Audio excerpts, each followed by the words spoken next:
Hello, everyone.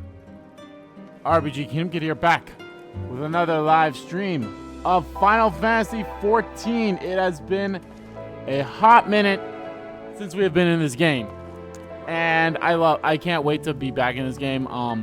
It's also been a very hot minute since I've actually played this game myself. And yeah, it's just been a hot minute all in all. But I'm glad we are back. Dawn Trial just released today. I could have played it in early access, but I did not.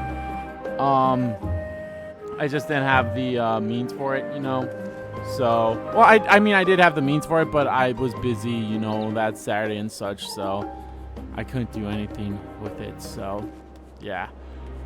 Oh, very excited to be back. Can't wait to see all the new stuff and everything. But anyway, guys, as you all know, I live stream every Tuesday, Thursday, and Saturday at 10 a.m. Central Standard Time. We go roughly for 3 hours, maybe a little more, maybe a little less. I guess it all depends on what's going on. Currently, guys, I am now live streaming Final Fantasy XIV Dawn Trial. Obviously, I can't wait to, you know, as I just said, I can't wait to get back into this game. I love it so much. Oh shit, is there a delay? Oh shit, there's a slight delay on my actions here. Well, it's not terrible, but it's not the best. Oh well. Like it's literally like here. I'm pressing jump now. There's a split second of a delay on my end here. Well, that's unfortunate. Oh well. But of course, guys, like I said, and of course, I'm also streaming Another Crab's Treasure, which is what I will be streaming on Thursday, which is July 4th, which is going to be kind of a little crazy, but hey, good news is I can actually just stream that on for as long as it takes, which hopefully doesn't take that long. But yeah, and then but that should be the final stream of that game. So yeah.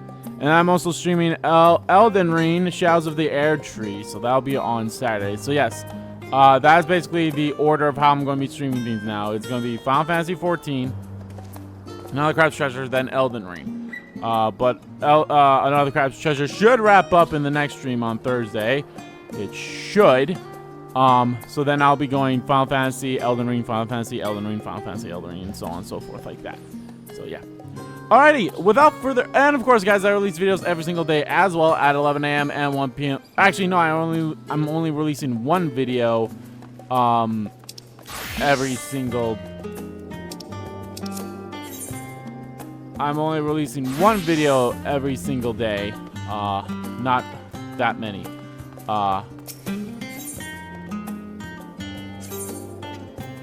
I'm only releasing videos, or one video every single day at 11 a.m. Central Standard Time, or at 8 a.m. if it's the day that I'm streaming, and that game is just Shin Megami Tensei 5 Vengeance. So yeah. Oh. There's something else I want to check. Where could I do that again? System configurations? Okay.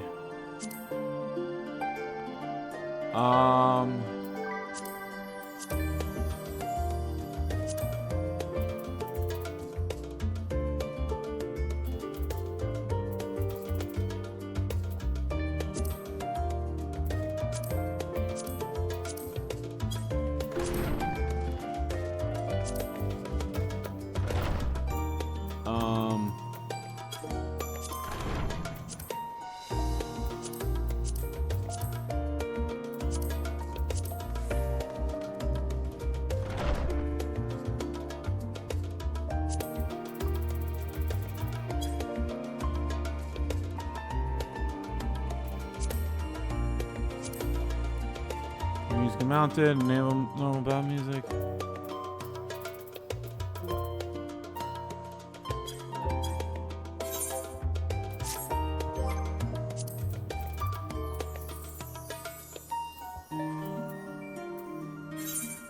I can't remember what it was, but yeah. But yeah, Shin Megami Tensei 5 Vengeance is going really good, and I hope you guys are enjoying that too. So. Alright, without further ado, let's continue. A new world to explore. finally, you're going to get some experience again. Welcome back, Andy. I just got word from Ernville. It seems he's managed to secure a passage to Troll aboard a guide ship vessel. Why don't you wait in the main hall while I go and inform your travel companions? Should only take a moment.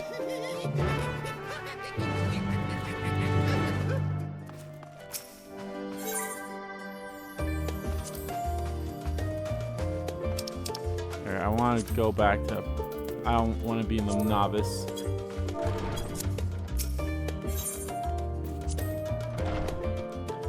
Even though I'm still getting novice.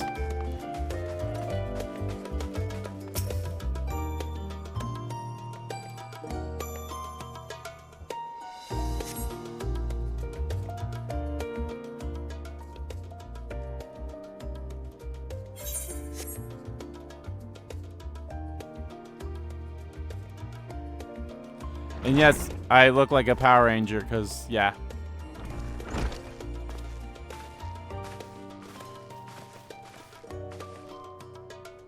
Ojika gave us the good news. We've made ready to set sail at a moment's notice. The only one yet to arrive is Ernville himself.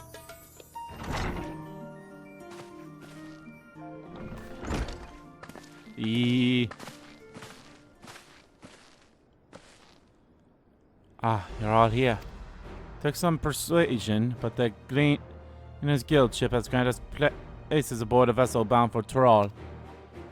There will be other passengers, researchers and artisans and the like, so we'll need to share deck space. That's fine, Ernville. I doubt anyone expected we'd have to ship all to ourselves. They're not casting off just yet, so if you have any lingering concerns, now's the time to voice them. I wouldn't call it a concern, but everyone's still clear on what it is we'll be doing in Tyrol, yes? We've not forgotten. The nation of Tolioli is in the midst of deciding its next ruler. As your chosen allies, we shall assist you during the rite of succession and support your bid to become Dawn Servant. In addition to that, Alphino and I have another objective. As part of its reconstruction, Garlemald seeks a way to reconcile and rearrange with its neighbors. By visiting Tyrol, we hope to learn more about how its myriad cultures interact with one another, how they find common ground, develop stronger ties, the sort of insight that might help our friends in Isobard. But we'll pursue this goal in our own time. You can be assured that we'll give the contest all due attention. That's all I ask. Otherwise, you're welcome to do as you like. You want to find out about your grandfather, right, Kryl? And become a pictomancer. Yes, as far as we could determine from my old missives I found, he has been tasked with investigating the Golden City by your father, the Dawn Servant. Yet oddly enough, we have no record of that investigation in our archives, and nothing to explain the earring which accompanied that letter. Thus, for reasons both official and personal, I shall very much like to get to the bottom of this mystery. Wasn't that letter found out to be not true or something? Like, was it a forgery or something? I can't remember. I thought there was something with that letter. I'm sure there'll be a chance to speak with Papa. You can get your answers right from the source. I look forward to meeting him. In any case, you're not the only one with an interest in the City of Gold. The Golden City is a child's playtime story. I'm part of this expedition only because the Third Promise has commanded that I serve as guide. Still playing the part of the stoic servant, I see. What of you? Don't you dare tell me you've changed your mind. Hoist sail and let the wind take us. We won't make you dawn servers by standing here and talking about. I go where adventure is to be found. We won't make you dawn servers by standing here. I like her. Ah, man of action. Right then, if all is still committed to the journey, let's say we make ready to depart.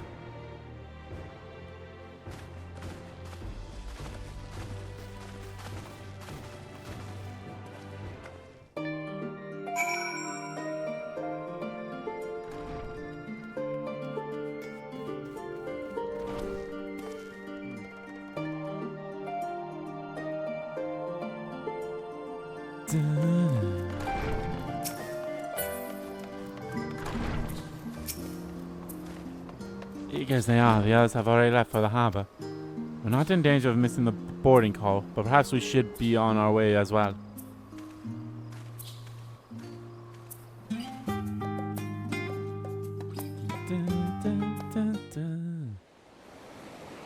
Ooh, I can't wait. Oh, I'm getting flashbacks to when we started Endwalker. Oh.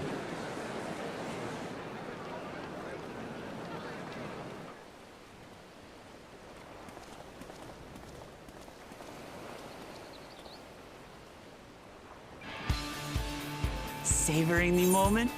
I can feel your excitement, your eagerness to explore the unknown. Well, for once, the fate of the world doesn't rest on our shoulders. We might even get a chance to. Well, we'll see about that. Do not be so quick to relax. Oh, Tural may seem but a short sail away on a map. The vast seas between brim with peril.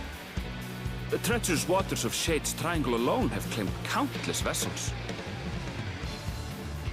Even following the safe route plotted by Admiral Bufiswin herself, this will be no pleasure cruise. Perhaps, but my voyage here was uneventful enough. Disappointingly so. Well, now that we're on, it's gonna be a massive. Either way, the two of you have first-hand experience. A massive Which will be a danger. great comfort in the days ahead, I'm sure.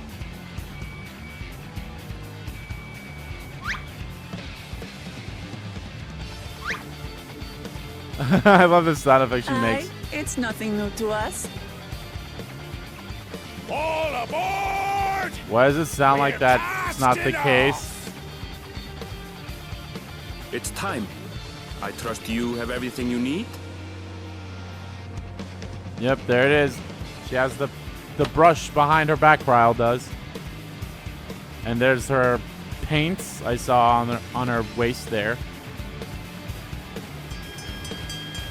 You know, it'd be nice if Alize got a new class. She's been a red mage since fucking Heaven's Ward. And so does our ship cast off from the docks. So I guess no. We sail west. Thancred was a as gunslinger. Catamaran did some 80 years past, bound for the New World, known to her children as the continent of Tural. And Shadowbringer, so yeah, Alpha Gnome was the only one that changed class in Endwalker. Just wait, Papa. When this contest is said and done, it'll be your daughter who sits the throne. Me, Wuk Lamat. Wuk Lamat. I like her. I like her so much.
Smooth sailing so far? Aye, so far so good. But this sea, she's a fickle one. Calm one moment, blowing a gale the next. I'll take my rest while I can then.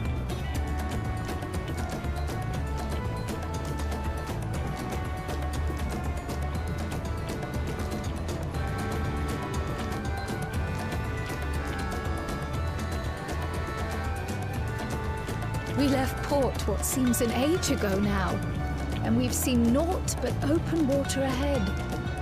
I knew Tural was far, but it's another thing to really know.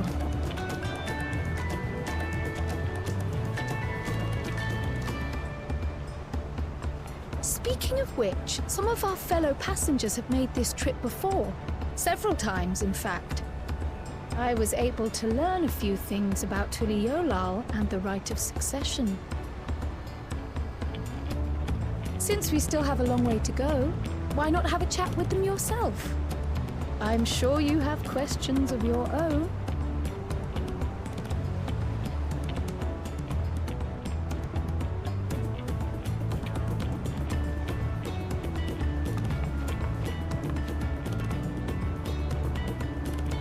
Did you look out across these same waters, Grandfather?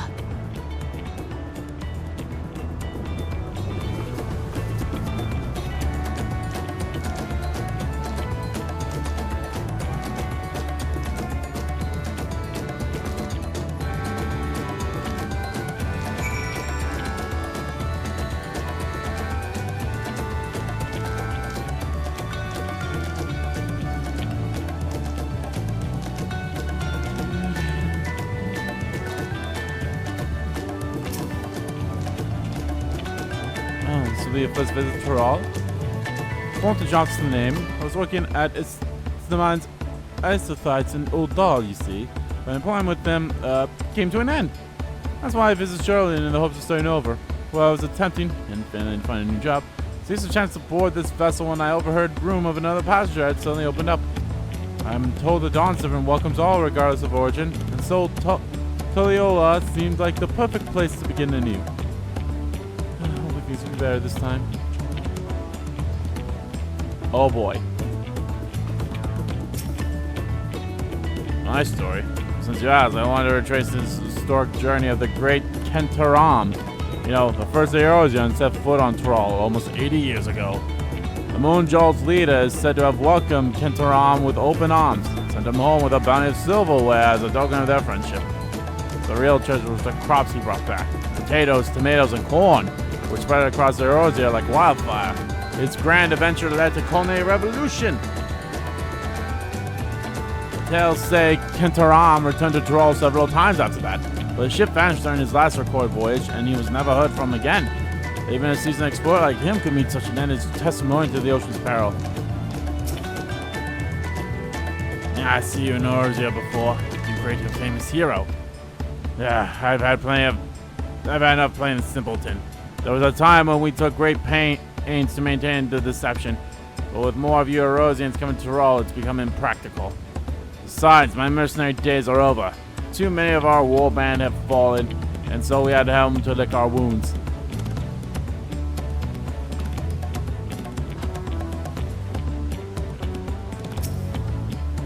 An adventure, I presume? I imagine myself based in Uldal, especially imports and exports, the Eorzean and Tural both. If this is your first crossing the salt, as they say, do remember that the social mores of Eorzea are not necessarily the same as those over yonder. Say this, it's not uncommon for the various races to be referred to instead by name of certain clans. For McTeeth, the Heteroso, the Horgoth, the Exbaral. Not because every member of a given clan is of the same race, mind, but because of any individuals of said race are associated with the clan. Fair assumption in certain cases, but take care not to give offense.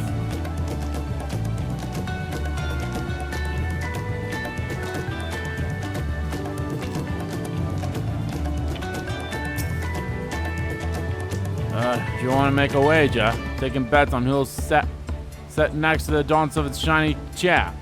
There are 4 claimants to the right of succession. Your young Wuk Lamat being one of them, of course. But from what a moral job bloke was telling us, the other 3 are all strong contenders. Not too many keen to risk their coin on the 3rd promise.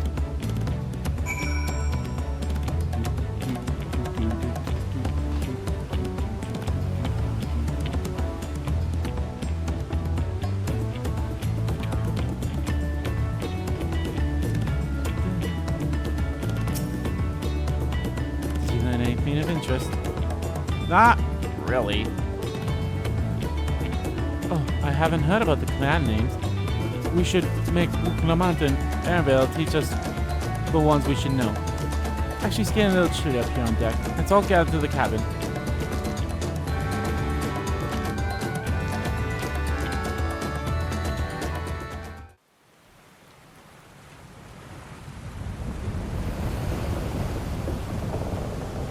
Oh boy, here we go. Dun, ba-da-dun, dun, dun, dun, dun. Stop. We're in for a proper storm, it seems. Yay!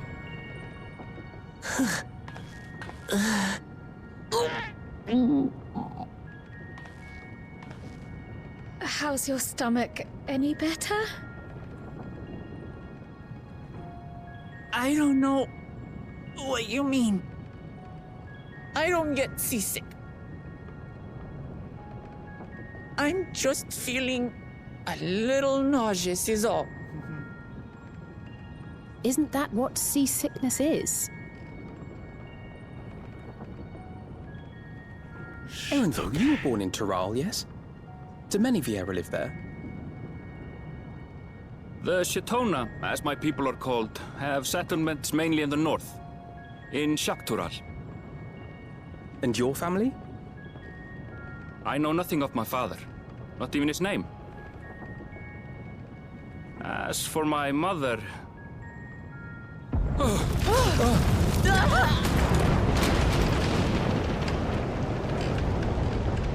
the teeth of the nomads!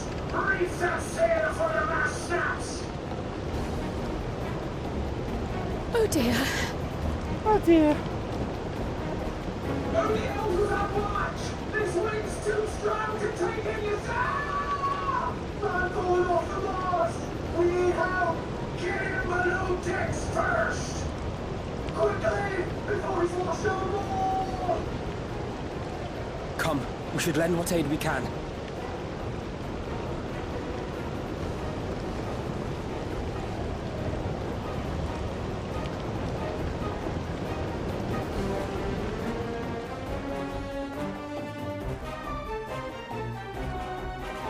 I have not seen the ocean rage with such fury before or since. Oh Lord.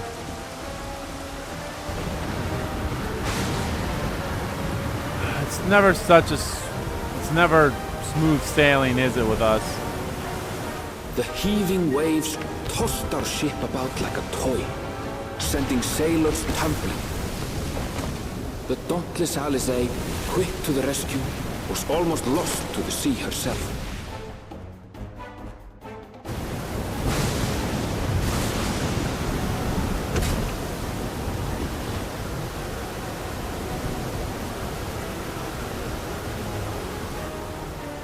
Meanwhile, our champion rushed to deploy the vessel's magical defenses, and thereby shield us from the lightning.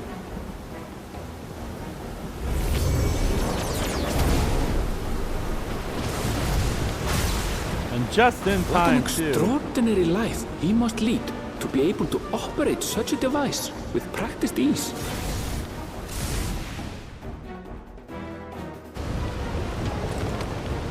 Wuk Wuk Lamat. Lamat too threw herself into the rescue efforts, though one might have mistaken her for another soul in distress.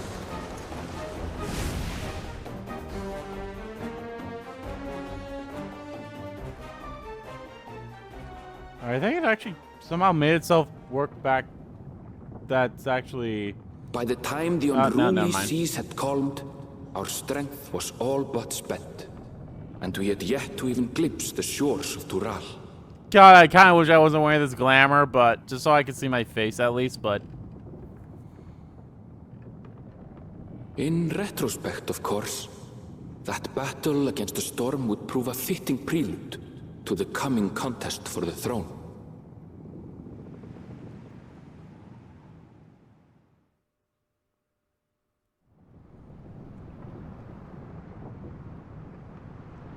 If I'm able to, I'll probably take my helmet off during, I'll probably take the headgear off when I'm able to move again.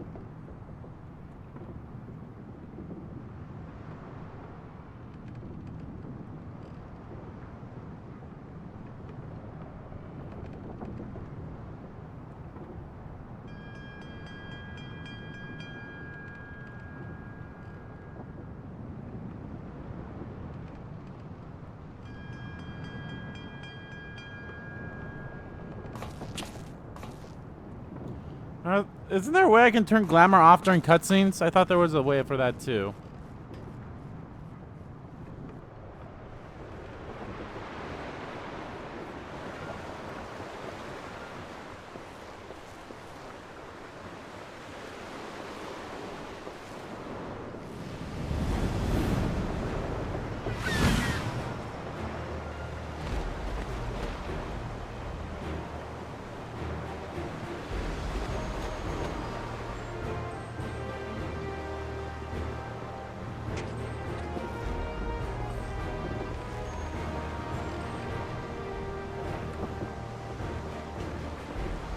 Morning. Joining us for some fresh air? Seems my belly has settled along with the weather, but I'll feel much better once we're on solid ground. I like her so much.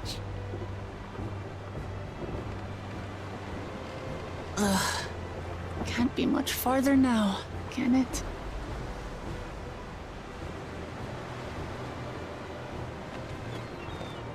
Blue-footed boobies. Seabirds.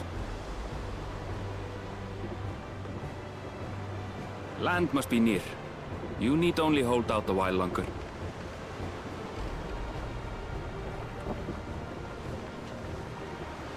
For a dark moment, I thought the ocean might swallow us. Glad to have my pessimism proven wrong. In other good news, I examined the sailor who took a fall, and he's faring well. I'm sure he'll make a full recovery. Yay. Good news indeed. If all's well, then we needn't delay in launching the landing boat. Ships have to lower anchors some way from shore. Too close, and they risk having their underbellies ripped open by the reefs that crowd Tuliola's coasts. Come. Tuliola's coast.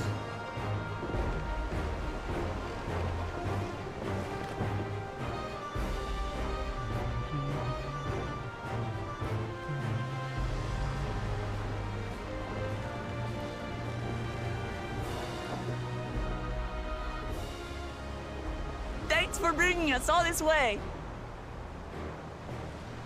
Ha! We only did what we were paid to do.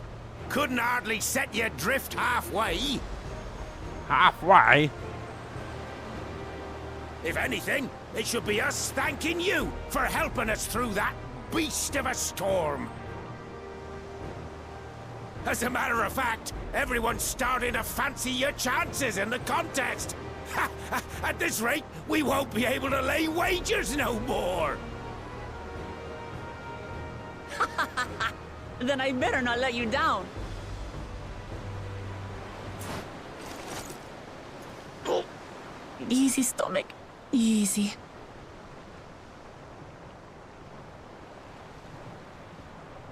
We're the last to board. If there's nothing left to say, then let's shove off, shall we?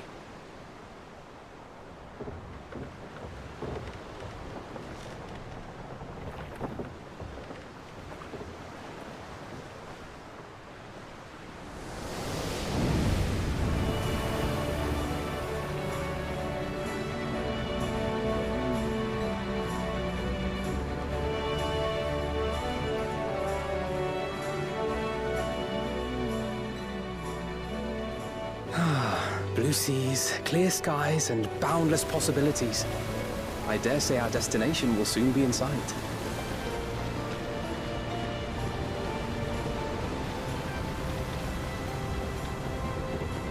Enjoying yourself for a change? This would be so much better if I didn't have the fucking helmet on. There, look, my friends. Behold the scene of our next great adventure.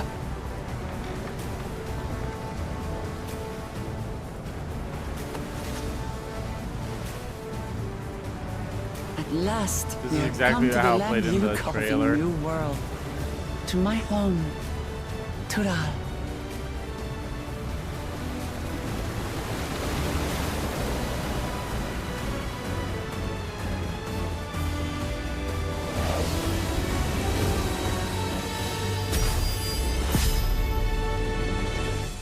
Dawn Trial.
gods. I've seen cities with an impressive mix of cultures, but this is something else. Is that a... No. I've never seen Vanu feathers in that color before. You'll find much here you never knew existed. There may be a sea route now, but visitors to Tulihyolal are still few and far between.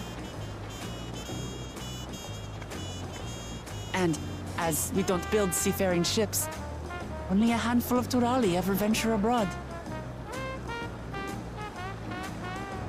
Mamulja sellswords mostly.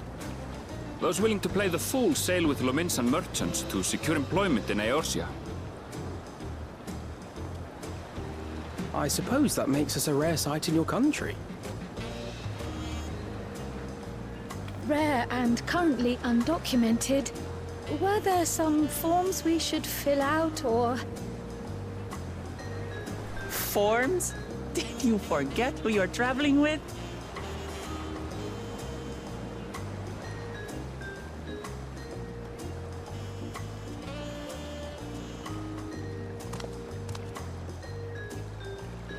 You are outsiders? Visitors to Tural? Hello. We are. Our nation is soon to hold a right of succession to choose its next dawn servant. We will not abide interference from foreign agents seeking to foment trouble. What brings you to Tulihyolal? I can answer that. These fine people are allies in my succession bid.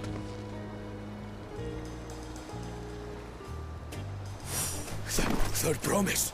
If you vouch for them, then all is well. Of course. Please, accept our apologies. No need to bow and scrape. That our soldiers are so diligent in their duties fills me with pride.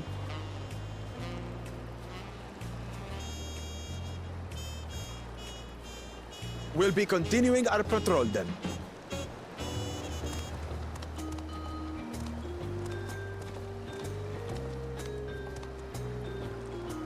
Well, well. You really are a figure of authority here. Are you suggesting I don't look the part? Anyway, first things first.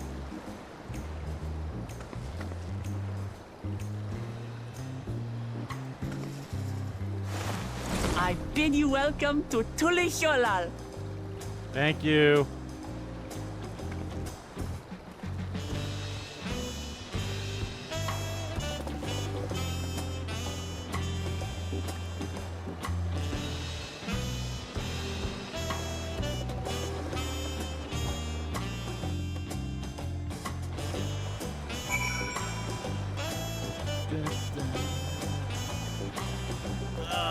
Okay, well, do I want to take my helmet off now? At least, should I take the...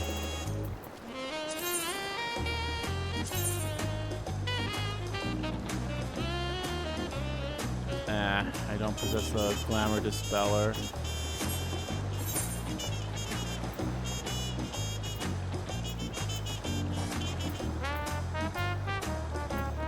That's fine.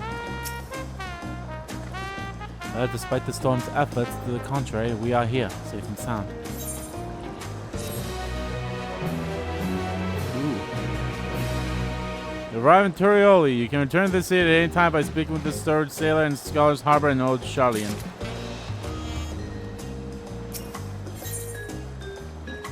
Ooh, we'll get my first new weapon. While being on solid ground has improved Wuk Lamat's mood, her stomach appears to be lagging behind.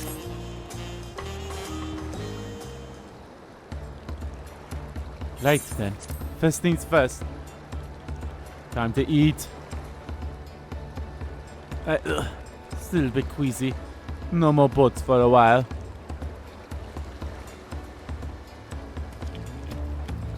I realize you're just alive. We should get you familiar with the city before the Rite of Succession begins. No arguments here. I should very much like to explore. Then I'll guide you. Are you sure you're in any condition to do so?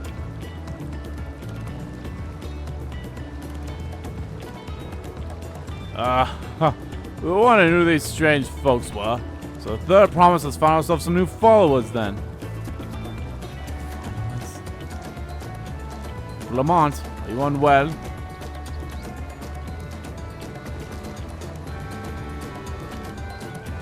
No, not at all. Couldn't be better. The third promise does not get seasick. No, sir. As for my hand-picked entourage here, I've recruited them to help me win the right of succession. I was about to show them around the city, in fact. Sounds lovely. But a group of foreigners is going to attract attention, especially if they're in the company of the third promise. Everyone will be curious. We certainly were. Those siblings have a tendency to command a respectable distance, but you're just so easy to approach. And I enjoy it so much when you do. Please don't ever worry that you're a bother to me. Very kind. Good day to you, third promise. Did have a point. Wuk Lamat is technically royalty here. Like it or not, a person of her station surrounded by this many outsiders is bound to draw a crowd. Wait, what do you mean technically? I suggest we move in 2 groups, so as to attract less attention. Just technically ignore me then. Oh my gosh, she's adorable. Andre, you and Krall can come with me. I'll take the twins then. We'll get in touch once we have a good look around. Otherwise, just hard on all of us. So take it slow and recuperate. We have time enough for that. Enjoy your wanderings.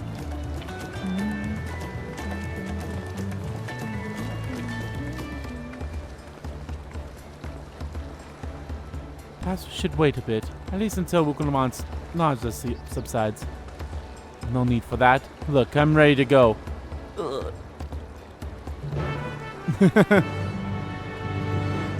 I like her so much, man.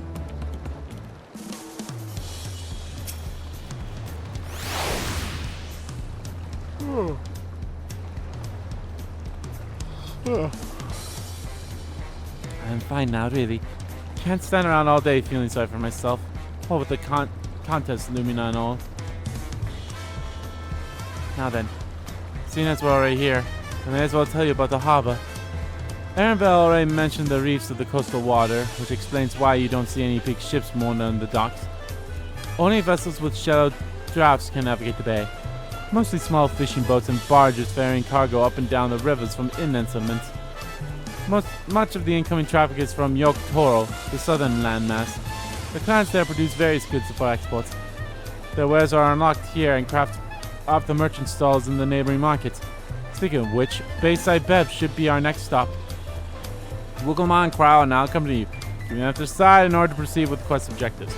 Leave your quest companions behind by entering a different area or by speaking with them and selecting an option to part ways. If you wish to have your companions join you again, return and speak with them at the original location. Yes. Conversation points. Yes. Stuff I've already am well familiar with.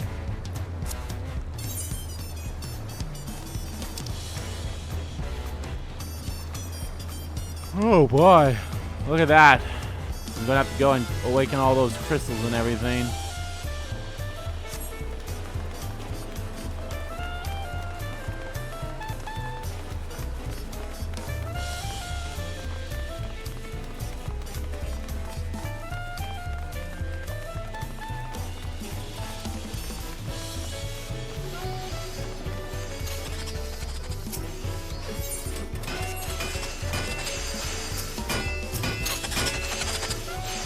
Bayside Baptorial's largest marketplace. Being right on the harbor, everything from fresh fish to imported wares go directly to the shelves. Anything you want, they'll most likely have. Alright, I should mention that here in Toriel we buy things with Pel, a currency that the Pelu created. But don't worry, more and more trades coming in from Ryoja. Most shops are happy to accept your deal. There's also Wuk Lamat I, another market east of here, but that can wait for another time. I have other places I want to show you first. Next we'll head back a bit, then northwards to the stairs to a certain plaza. I can't wait to see the look on your faces.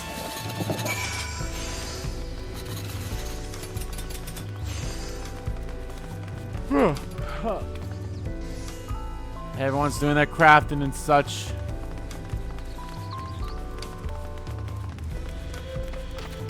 Ooh, I like the way the crystals are here. What do you think of that, eh? Goodness me, you have aetherites in Tuliol? I think I told you before, but my brother, Koana, spent 3 years studying in Charlian. He fell in love with the nation and its ways, and brought back to us the knowledge of aetherite construction. Papa warmed to the idea once. Had one built immediately. Did you do the attuning thing? If you're ready to continue, we'll head down again and then up the slope to the side. Right at the top of the gate is which leads to Zartural. Let's make a stop at Bright Plume Post on the way, though. That's the headquarters of the Lands Guard.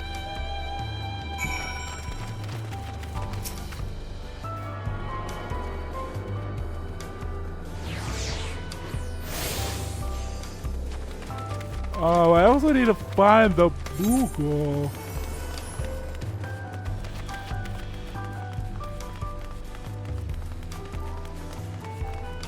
That's where they want me to go, but hold on, I just want to go talk to the Moogle here because he has a mail for me.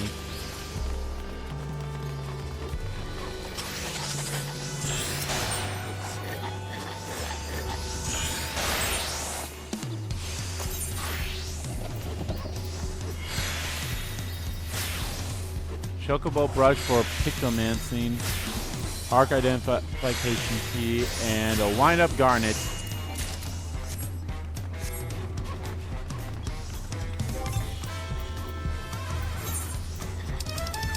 I thought they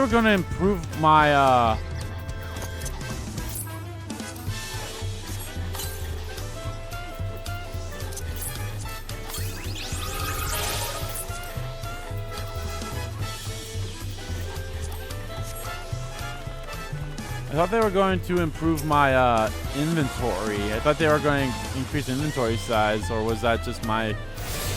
Or did I not hear that right?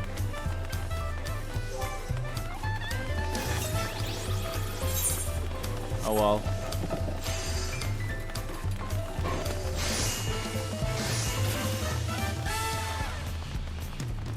This is really good.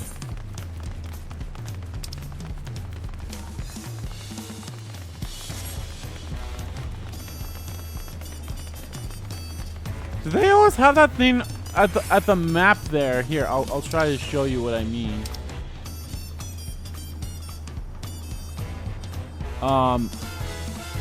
You see right there? Do they always have that on there? I don't remember that being there.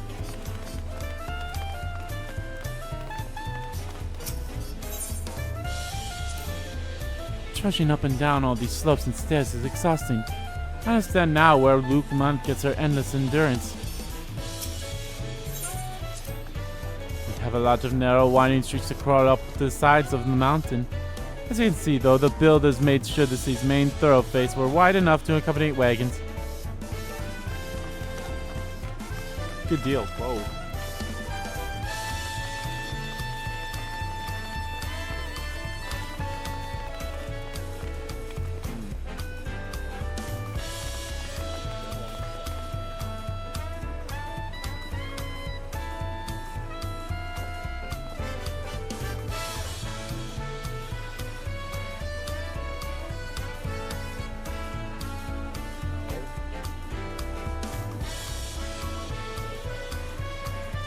There we go.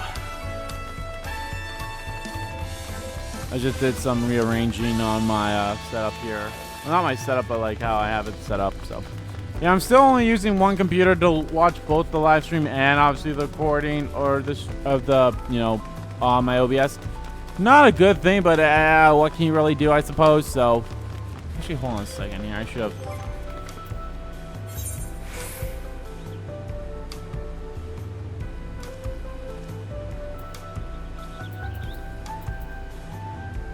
I think this is why I just had a quick point. Was it not? No, it was not. I was very close to get spirit bounded.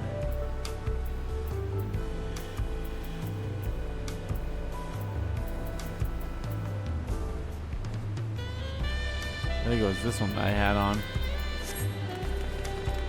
I really should need to make like, I don't know, maybe I should start selling these old weapons that I aren't using and such, but I don't know. I like them too much.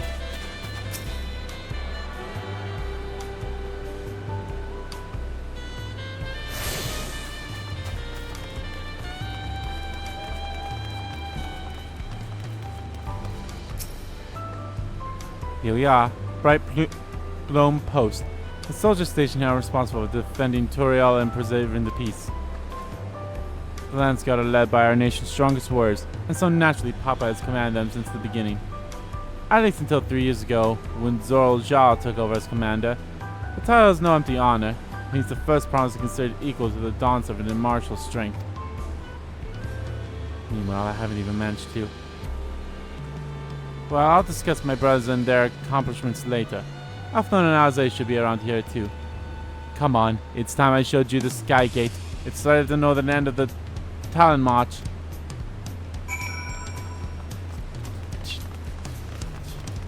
Time. Da-na-na-dun-dun-dun-dun. Da-na-na-na-na-na-na. Na-na-na-na-na-na.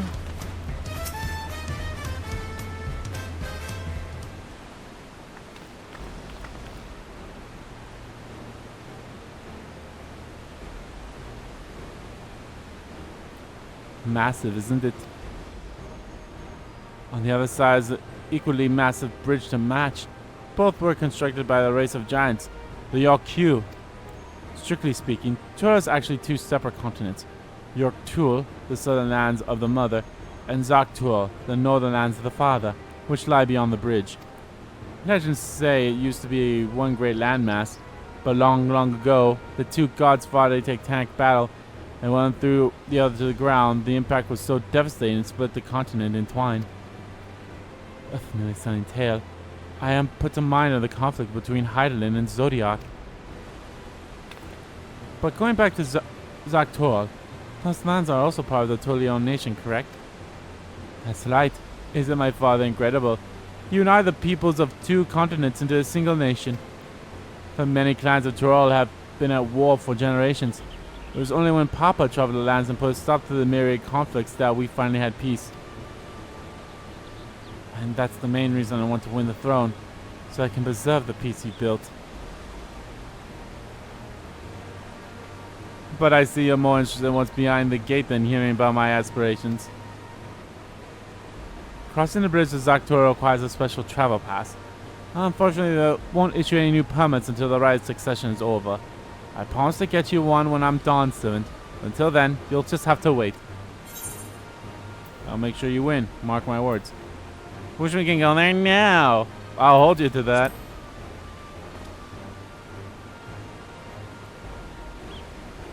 I've never broken my word. Once the throne is mine, that travel permit is yours. I highly doubt this whole expansion will end after the Rite of Succession. I feel like there's definitely going to be more to it afterwards, but I guess we'll see.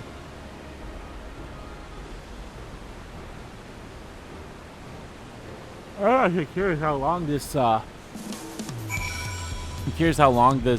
expansion is. Must have covered half the city by now. Toliol is unlike any place I've visited. I'm thoroughly enjoying myself.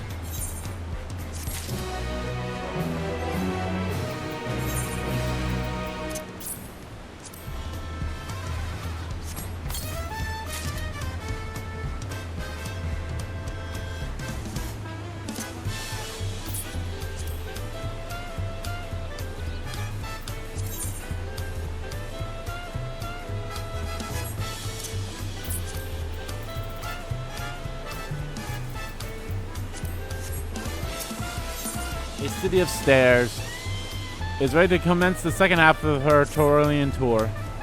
We head west next, towards the Arch of the Dawn. The dirigible landing is on the way. We have dirigibles too. Toriel certainly doesn't want for methods of travel. we get by. Now, if you've seen enough of this area, let me know and we'll continue on.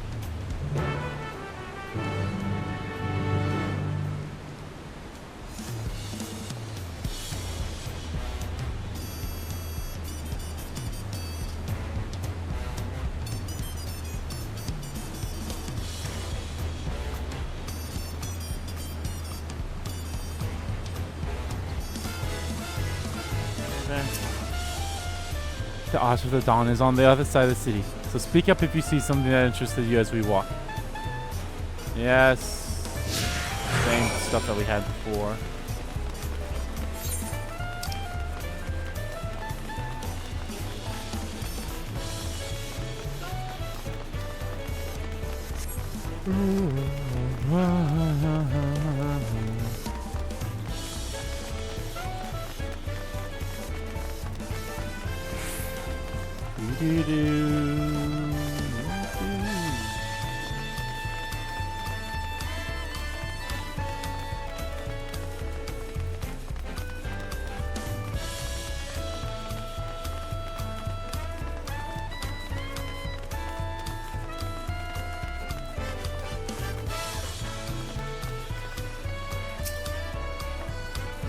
I'm still struggling to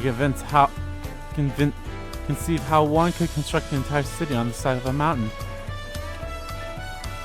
How was originally the site of Yoku Temple. The giants built it when they were first making the bridge to Zaktura. It appears the god who slumbers in the ocean trench. After Yogg-Toro withdrawal, the temple stood empty for centuries. So when Papa was established in his new nation, he saw a structure he could refurbish into a palace, sitting perfectly in the center of Tural. He gathered artisans to do the work, and the houses they built for themselves became the foundation of the city you see today. Speaking of houses, we'll be passing through the Resplendent Quarter, the biggest residential district in Tural. We climb these sets of stairs here, all the way up.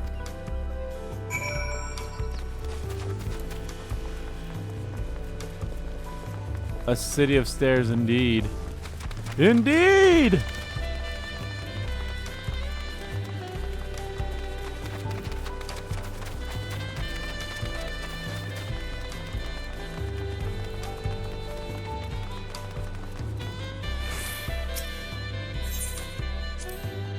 The sheer scale of this palace is incredible. I wonder what the carvings at the top represent.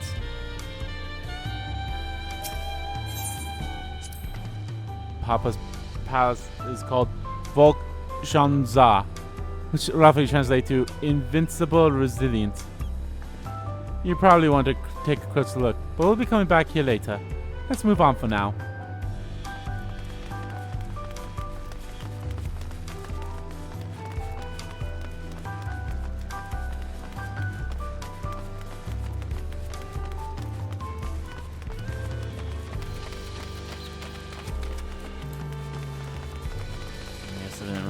That sprint on, but that's fine.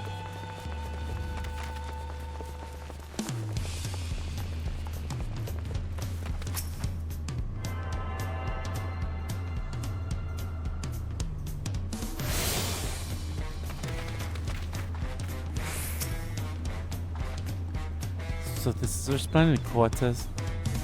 What manner of people live here? Oh, we have residents from all the Yogg-Toro clans.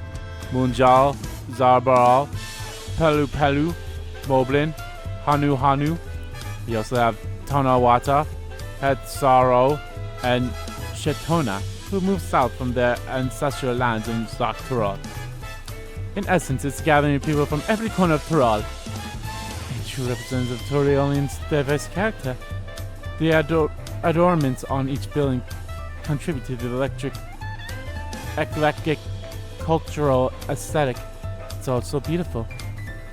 I'm glad you think so. Come, we continue down the stairs.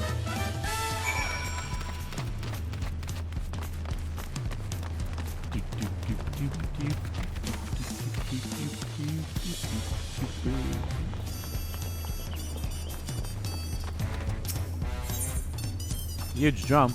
That big drum there is called the Dawn Held. Oh. Where is it?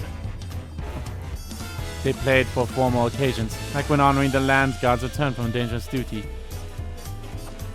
I I tried hitting it with an axe once and ripped the skin. That had me a proper scolding, let me tell you. I think that was the time Papa held me upside down by the ankle.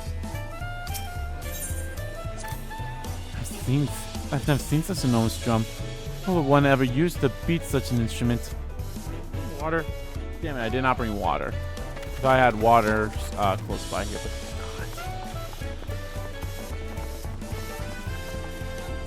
I mean, it looks like they're just using regular sticks.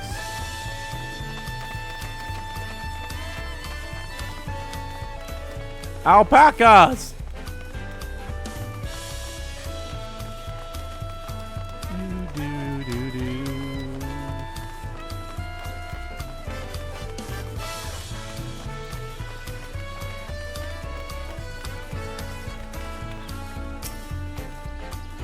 And here are dirigibles. Not bad, eh? I heard other nations use airships to sail the skies. We only find balloons in Toriol. We have them for the exact same reasons as the Rite. Connor brought back the plans from Charlian, and Papa thought them fantastic and commissioned their constructions. This was around 3 years ago. Since that time, we've added flights to other settlements. Trade with frontier communities has never been easier.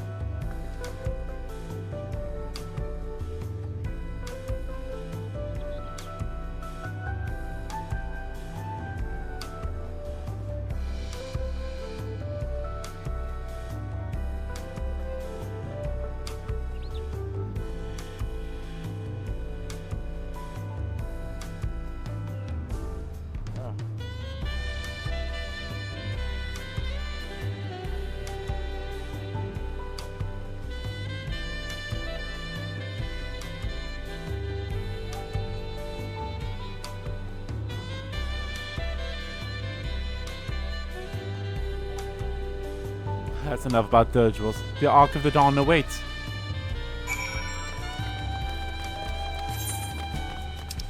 Oh wait, hold on. Let me go grab this thing first.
Dun, dun, dun, dun, dun, dun.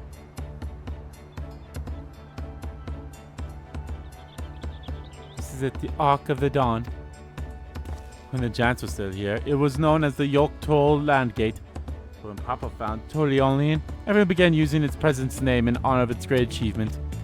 Though this gate is Konzam-Uk, the wetland south of the city, depending on what the right of succession asks of us, we might end up going in that direction. Konzam-Uk. The name alone is intriguing. Speaking of which, what were those fluffy animals we passed earlier? Alpacas!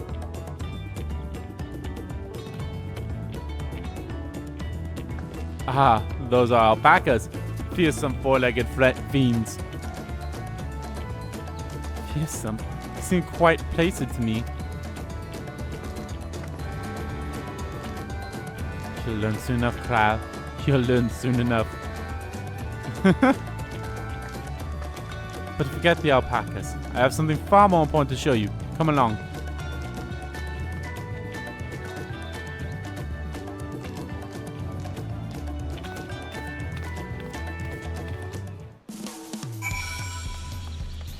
Bum.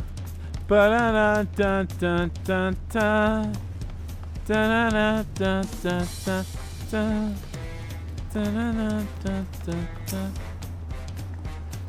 you wish to learn the history of Torioli, then look no further. Stone pillars, you mean?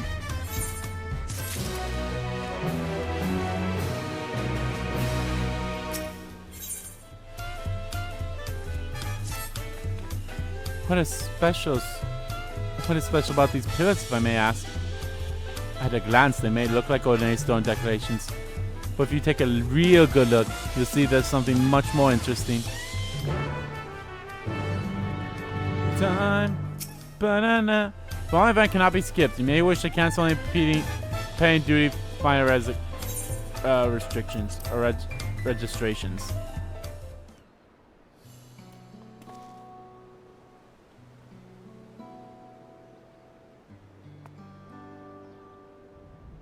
Alright, I kind of see the story stuff on the front. The side stuff is very much similar, so.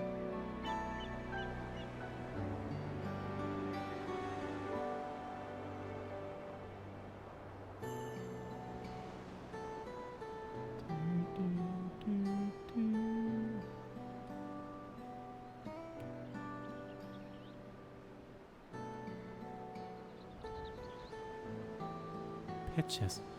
Wait, no. These are glyphs. They seem to tell a series of stories, many of them featuring a two-headed momja. Oh, then this must be... That's right. It follows the exploits of my father, Guljaya, and his journey to unite our lands. We call it the Torioli Saga. The deeds he performed in the bounds he forged, all immortalized in stone. There's no better way to learn how Torioli came to be. Study them as long as you like.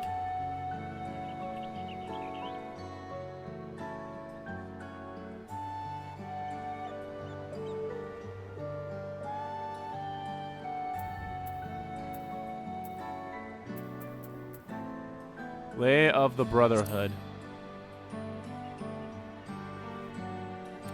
This pillar tells the Lay of the Brotherhood. It depicts the scene where Papa granted an audience to the foreign explorer Ket something. I can never remember the name. You mean Kentaram? Ah, that's the one. Kentaram's arrival in Turel is what prompted Papa to embark on his own journey. It's said the two grew to be close friends, brothers in spirits if not in blood. But no one knows what became of the explorer in later years. Kentaram's disappearance is a mystery in Eorzea as well. The records say he traveled between our lands and yours for a while, but then it's assumed that he was lost at sea.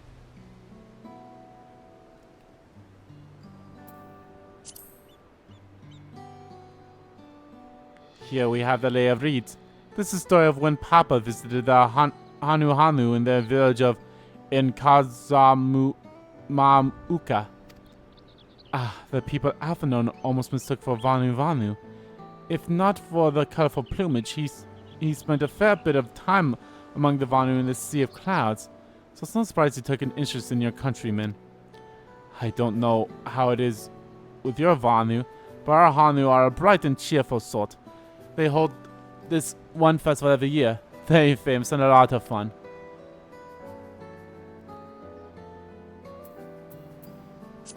Lay of Respect. This one recounts the Lay of Repast. As you can probably tell, the figure depicted here is of Zabral, like me.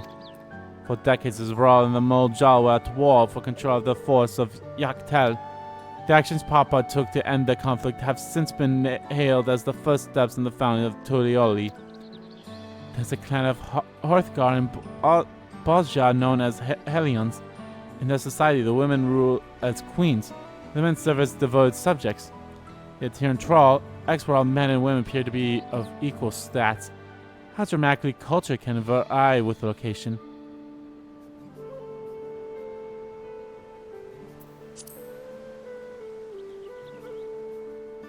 Let's see. This one's the Lay of Pots, which depicts the moblins of Kanzamuka. They might wear odd masks to sound weirdly muffled when they talk, but the gold and silverwork they sell is the best you'll ever find. Moblin goods are the standard when it comes to gift giving. Clearly, the Vanu aren't the only people distant Troll counterparts. If you're done with the first half, we can move on to the second.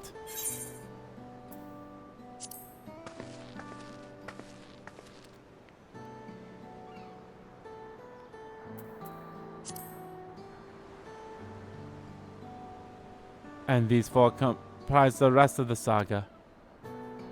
I should have talked to her before. I thought it's not that big of a deal. Lay of Gold! The Lay of Gold. This pillar shows one of the Pelu whose homeland is in Urkopaka. Having created a currency, the Pelu are rightfully known as the Merchant Clan. They oversee Torleone's markets, and their traveling peddlers are a common sight no matter where you go in Tyrol. Don't let their size fool you.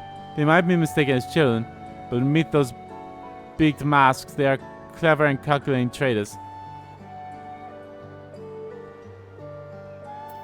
Lay of Ice. Oh, this is my favorite. The Lay of Ice. It depicts the battle with the legendary Turo Vidron, Valgarmanda. I should explain. A Turavanda is a creature that has lived far beyond its usual lifespan and awakened to preternatural power. Tataru described the Far Eastern Aspis in a similar fashion. Could this be the same phenomenon? Valgarmand itself was dubbed the Sky Ruin, a name earned of the destruction and terror visited upon Tyrol every time it stirred from its slumber. But 80 years ago or so ago, its ruinous wage was brought to an end. After a great struggle, Papa and his comrades managed to overcome a raging Vidra, seal the way in the Ukopako Mountains. Oh, we'll definitely probably end up fighting that.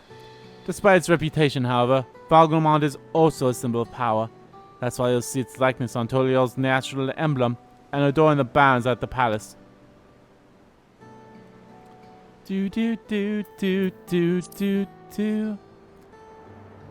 Oh, this one's unmarked. Papa says he left a blank pillar for the next chapter of Toliol's history, whatever that might be. Probably what's going to happen here. Ah, the Lay of Proof. The big pillar is of the Yokyu, the largest Tyrol's peoples. These giants once used their giant size and strength to establish a dominion that accompanies all of York Tyrol. Having brought the southern reaches to heel, they then turned northwards, setting their sights on Zok Tyrol. You recall that massive bridge they built beyond the Sky Gate? Sometime after launching their northern campaign, however, they just gave up. They abandoned the lands they conquered and withdrew into the mountains of Ukopaka. I've never seen any of that kind so much as set foot in the city. This was the people with the power and resourcefulness to raise the temple on a mountaintop and build a bridge across the sea of stone. What would move them to renounce their ambition and their place in Tyrol history? How'd you feel of history then? Yes, thank you.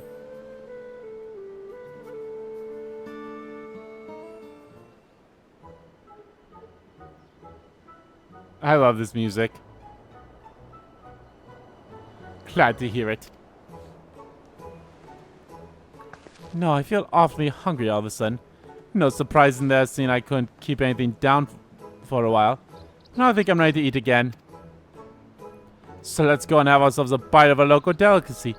Come, I'll take you to the best restaurant in the city. I like the sound of that.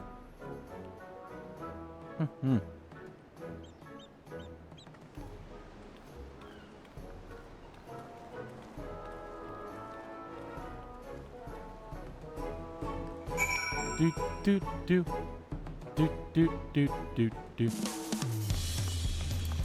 Did I already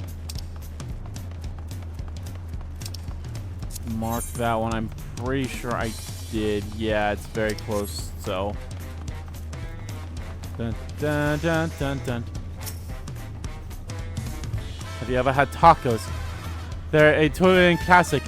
You bake a crunchy shell made from corn flour and fill it with meat and salad. A lot of shops and stalls sell them, but I like how they're made here at Zovalete best. And I need one right in front of me right now. Let's head downstairs and place an order with old Burke over.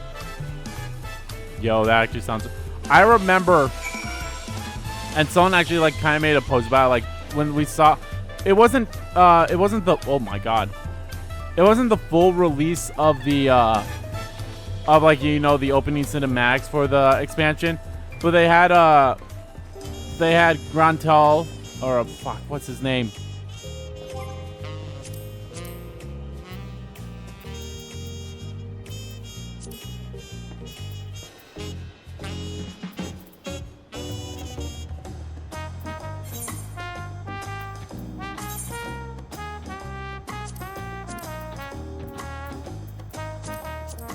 Yeah, they had Grahatia. They had him, like eating a taco, and someone was like, "Oh, you know what? I'm gonna eat." Like, there's like, this is gonna become a Taco Bell thing when this comes out, and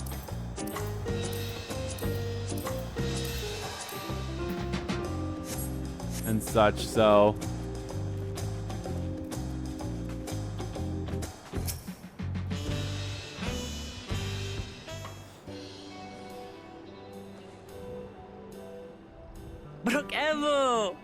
Brookelvo. My companions must sample your heavenly tacos. One for each of us, please. Right away, promise. And I'll pack them tight with my choicest feelings. Only the best for you and your friends.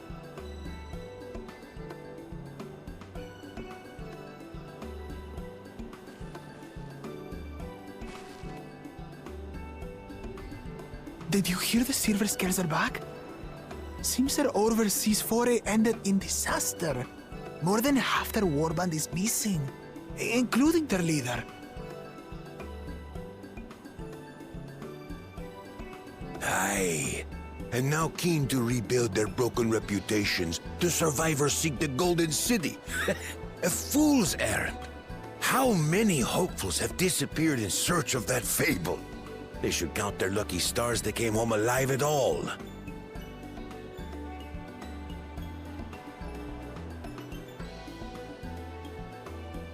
The legend of the Golden City is well known here, I take it. It is, but as no one's ever seen it, many question if there is any truth to the tale. Like our skeptical Erinville. I can't imagine the Dawn Servant would request a formal survey for a place that doesn't exist.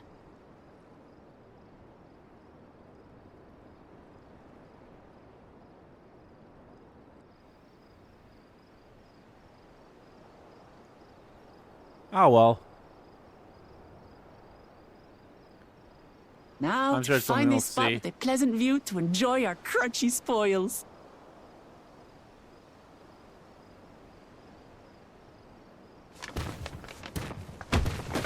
Oh. Oh.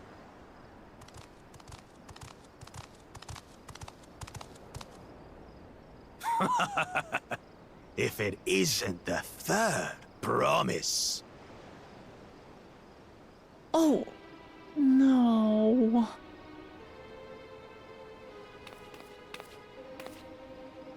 Hello? I don't know these ones. New salt. Dredge from foreign waters is my guess, brother. Of course, that's it. Wuk Lamat is so afraid of the coming contest that she went crying for special help. Was there something you wanted, Bakul Jaja? The third promise remembers us! Such an honor. Glory on your name, brother.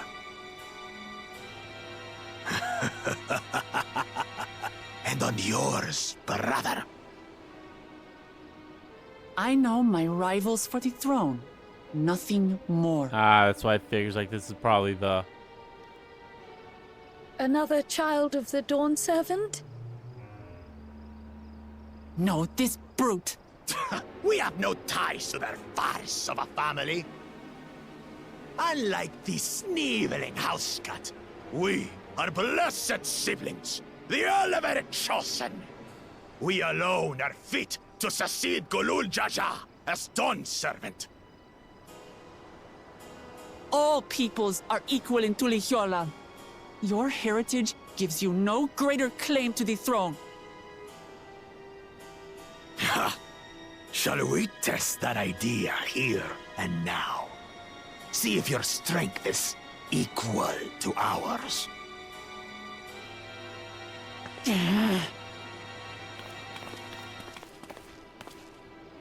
None of this has any bearing on the right of succession, correct? Best not waste your energies on pointless scuffles.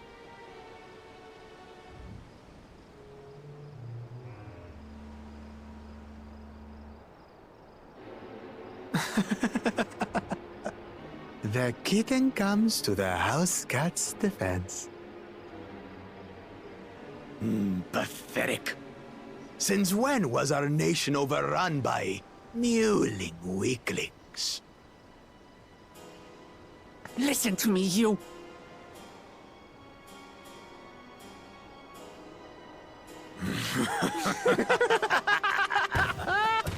Oh boy.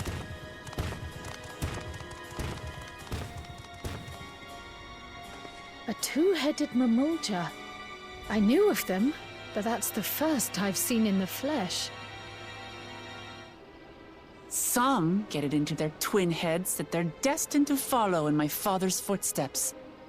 So they travel to distant lands to hone their battlecraft. Those are likely the ones you've heard about. Are there other two-headed claimants? No, just Bakul Jaja. Even in Tural, his kind are far from common. The Mamulja people largely belong to one of three clans. The Hubigo, the Bunewa, and the Dopro. Every once in the great while, a two-headed offspring is born from a union between the brown-scaled Hubigo and the blue-scaled Bunewa. The child grows to possess immense strength, both physical and magical. Blessed siblings indeed.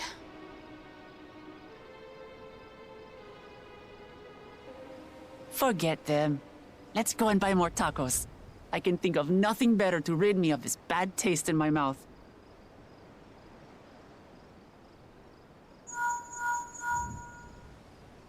Enjoying your tour of the city, I trust. We've seen our share of notable sights and took a moment to rest. As such, we're ready to present ourselves at the palace for the rite of succession. Shall we meet you there?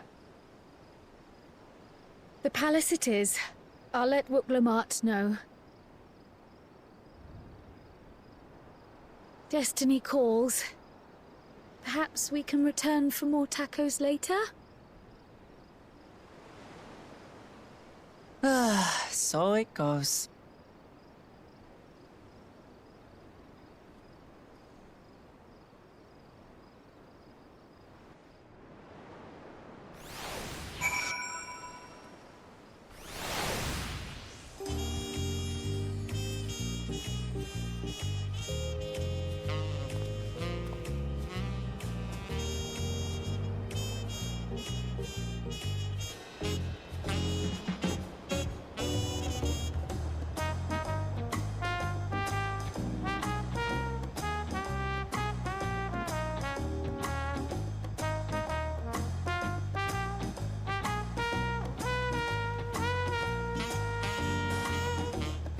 Well then.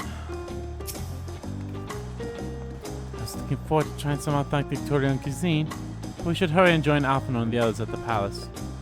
Alright, it's a bit of a climb to the top, but you can head up from the Revenant Quarter, or even the eastern side of Wuk Lamat if you prefer. Now that you have an idea of how the city is laid out, I'll let you find your own way to Volk Sansa. My poor empty belly.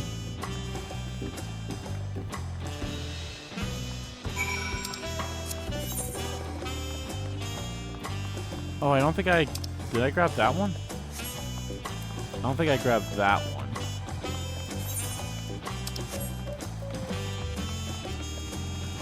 Or maybe I did. No, I did not.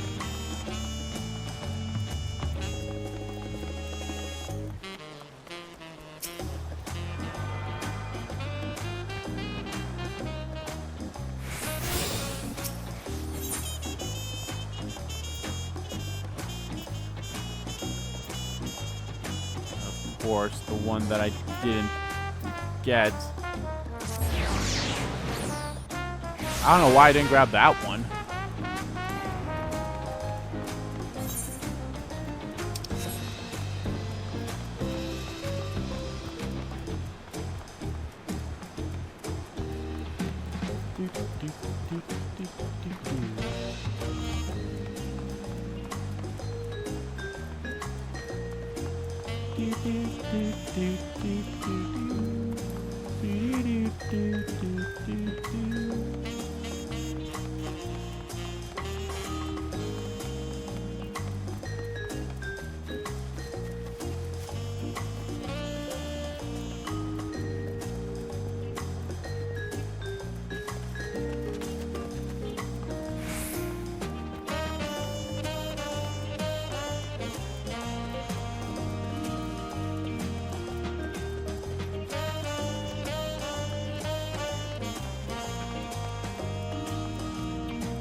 Oh, I guess, yeah, I didn't even bother trying to be like, oh, is there one up here? No, so.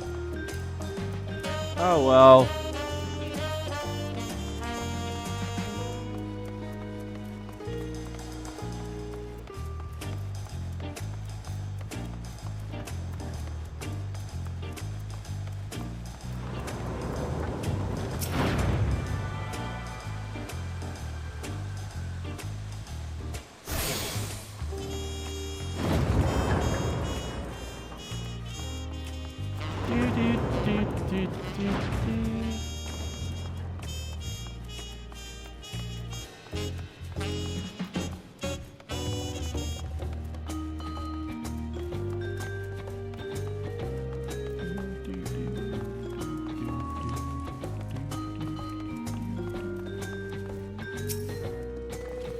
You made it. Good. Then we're all here. I'm still hungry enough to eat a whole roasted calorie, but the contest won't wait for us forever.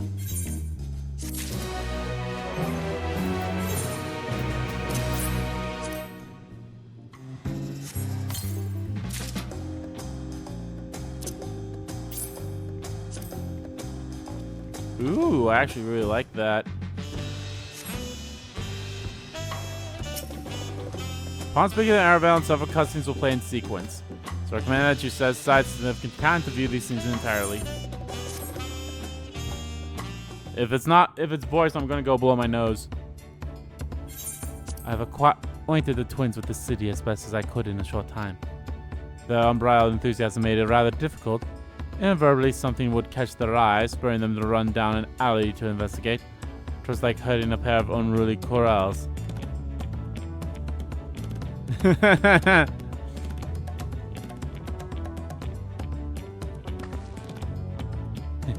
understood all too well. Shouting had the same effect on me. Right then. Now it's time we saw the inside of the palace. Papa will want to know I'm home, and to meet the allies I've chosen.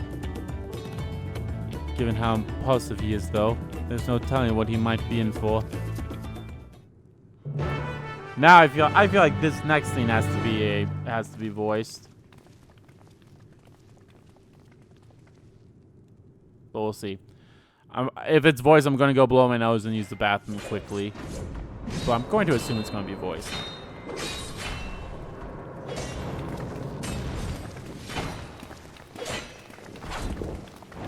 Estinian!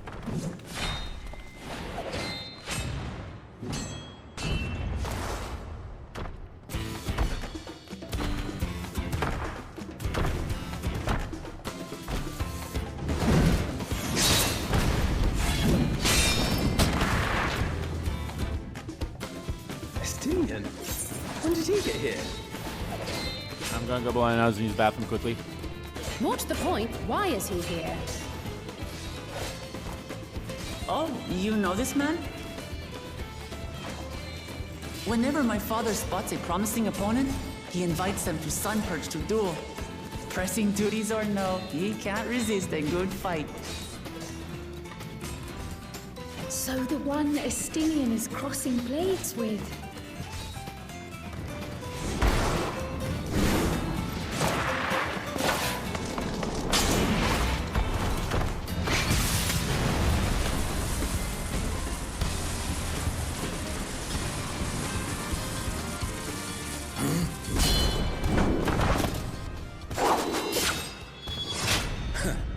That will do, Spearman. I will receive my darling daughter.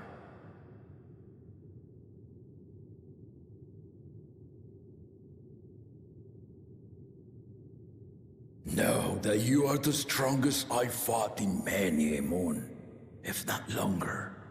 It is the privilege of a life long lived to face such a formidable soul.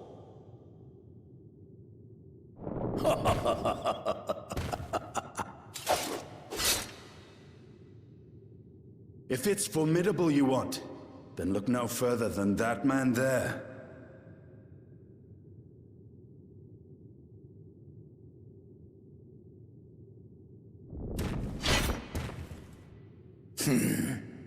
I see you, warrior.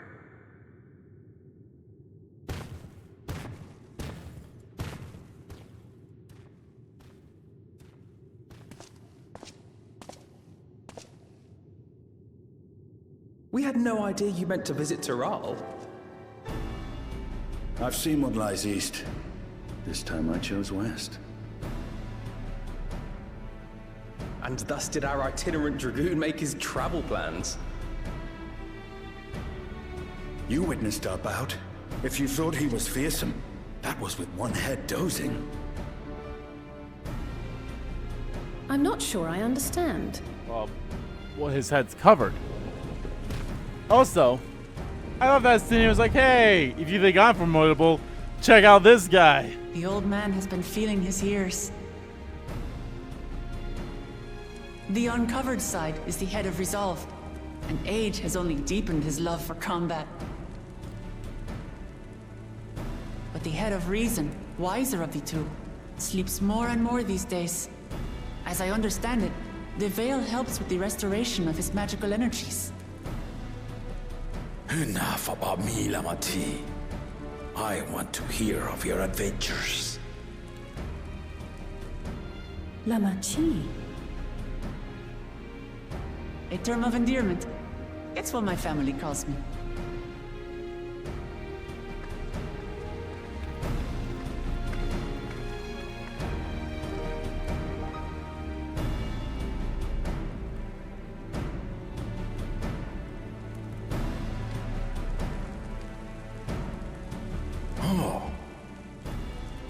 When last did we see you in the palace? Greetings, Solanash. It's Erenville now, Don Servant.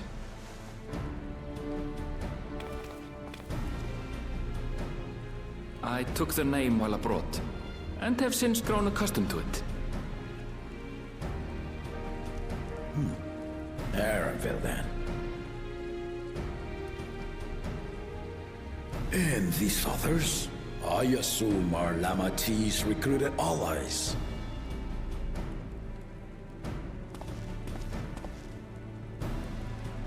Ha! Old-tempered still. Yet as much as I'd enjoy testing their metal, the hour of the Rite is at hand. I will summon the other claimants at once. Then I shall leave you to it. Good fortune, my friends.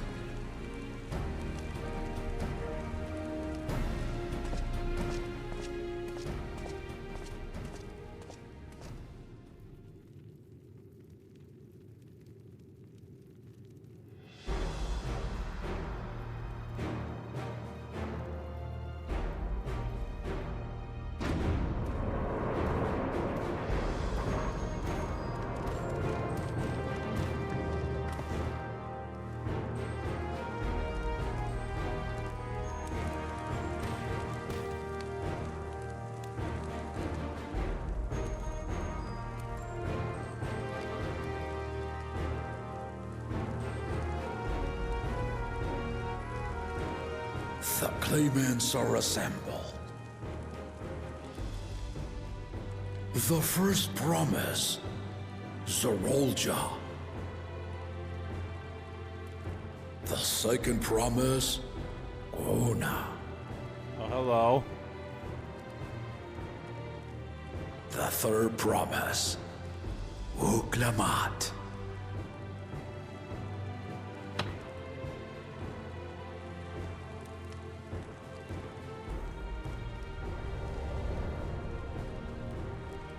And lastly, the chosen of Mamuk, Bakun Jaja.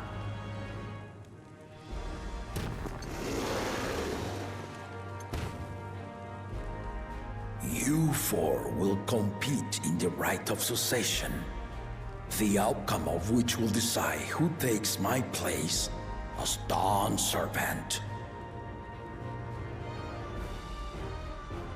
I am not the man I once was. My wiser half sleeps the days away, and it is time I yield my position. But mine is a torch that has never been passed. Tuliyollal is young, and so I look to thee always for inspiration. The Rite of Succession, the means by which the autarch of Mamuk was chosen. Only the two-headed were deemed fit for this contest, but the Tuliyollal I built is a nation of many peoples. Our leader needn't have two heads, nor be a Mamulcha at all.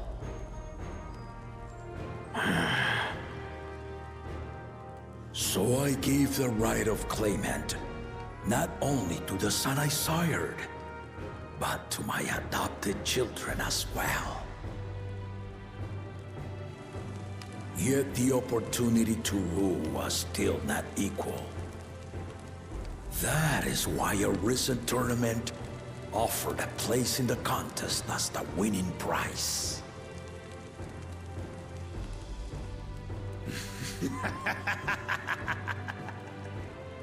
Now you have us to compete against. Oh, though it seems the one-head was already too afraid to face us in the tournament.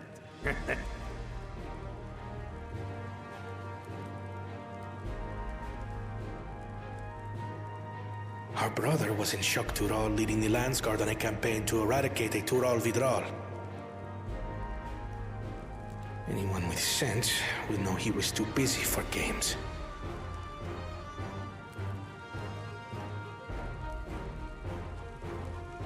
Now for the part you've been waiting to hear.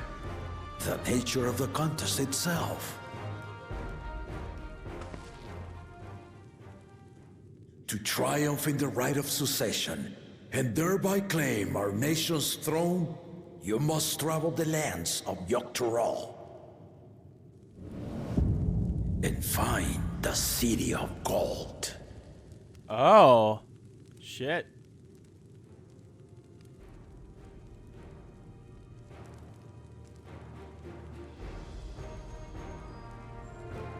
If I may, Father. Speak, Gona. The Golden City is an ancient Turali legend, but after so many failed attempts to find it, the story has become more fairy tale than fact. If you would charge us with such a quest, are we then to assume you have proof of the city's existence? I offer as proof my unbroken word, for I have seen it with my own 4 eyes.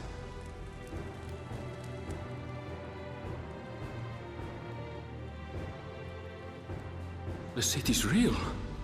All those years. This was before the founding of Tuliyollal. I traveled the lands of Tural with my companions, and we ended our journey at the gates to the Golden City. I mean to have you do the same. But in order to achieve victory proper, you'll need to break the seal I put in place. Bring them.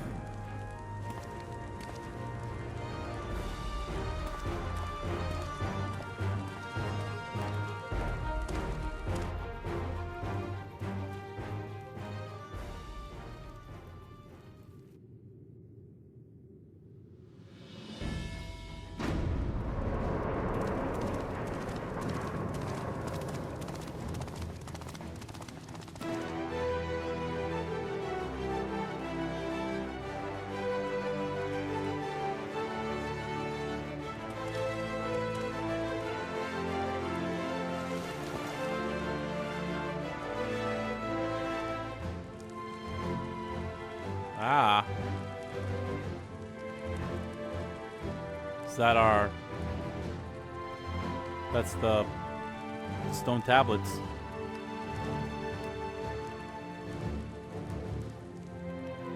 The Tuliyola saga. You will retrace the path I walked to unite our peoples, step by step. Along the way, 7 chosen electors will be waiting to measure your worth. Earn their keystones by performing the feats they ask of you. Once you've fitted each of the 7 tablets with the keystone, you'll have the key to unlock the seal on the Golden City's gates. So the contest is in stages, none of which can be skipped by rushing to the ultimate objective. Exactly. Exciting, isn't it? Martial tournaments, hunting festivals, and now this? You do so love your contests, Papa.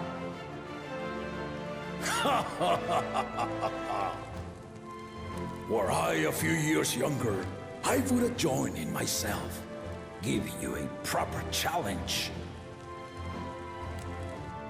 You may think the ride is tedious or nonsensical, or both, but I am yielding our nation's throne.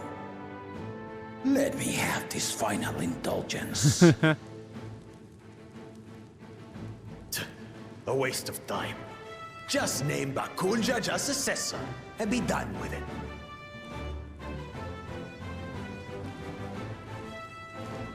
The rite of cessation begins now. I'll be watching your progress with great interest. And Clemens, remember to collect your tablets before you leave.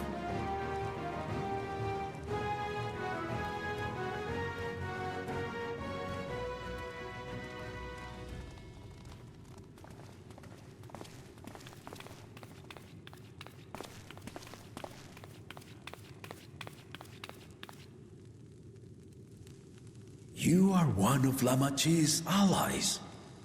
Speak freely.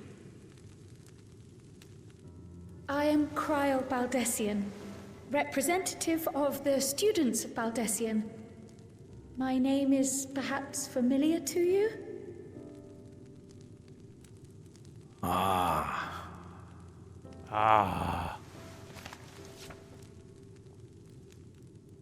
It would seem you sent this letter to my orders some years ago. The ink has since faded and much of the writing is illegible. Even so, we managed to determine the essence of it. A request to investigate the Golden City, addressed to my grandfather, Galuf. Included with the correspondence was this earring. A fairy tale and a piece of jewelry were enough to convince my grandfather to sail halfway across the world. So there is surely some greater mystery at work here. On behalf of the students, I've come to seek clarification on the matter. Have you any knowledge you might share with me?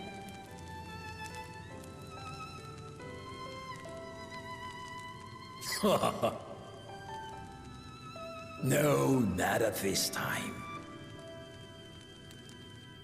I have tasked the claimants with finding the Golden City.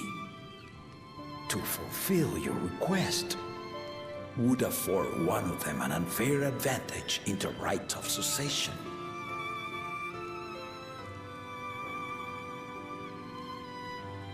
But once the contest is decided, I plan to entrust the entire truth to my successor. If you want to hear it, then you had best help Lamat I win. Well then.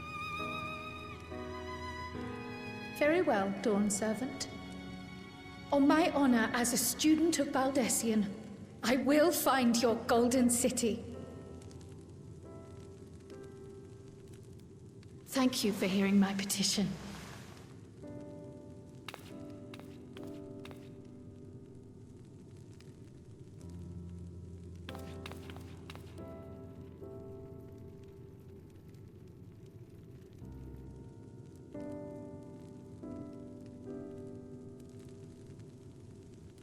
How about that?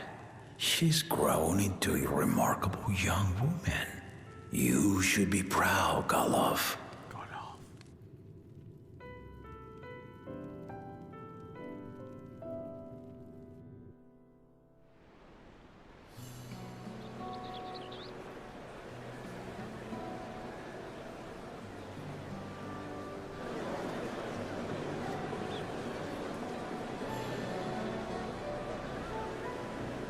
Too late to change your mind now, I suppose.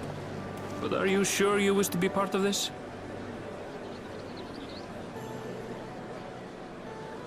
Our third promise is not wont to take no for an answer.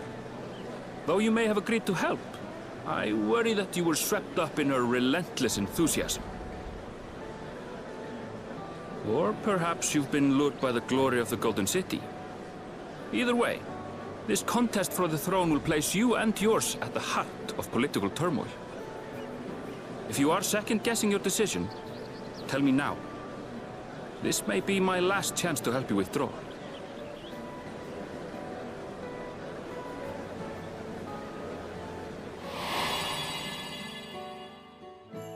Life is a series of journeys, my friend, and there's no telling what awaits us on the long road. But what's important is to be true to yourself as you walk it. Only then can we hope to be content when we arrive at the end of one and step forward into another.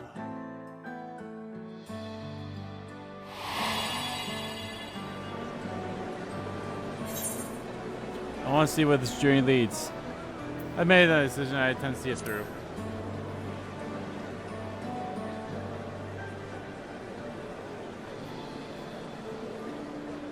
Is that so? I will speak no more of it then. As for my own involvement, I can no longer conduct myself as a mere guide, I think. Not after the Dawn Servant's revelation.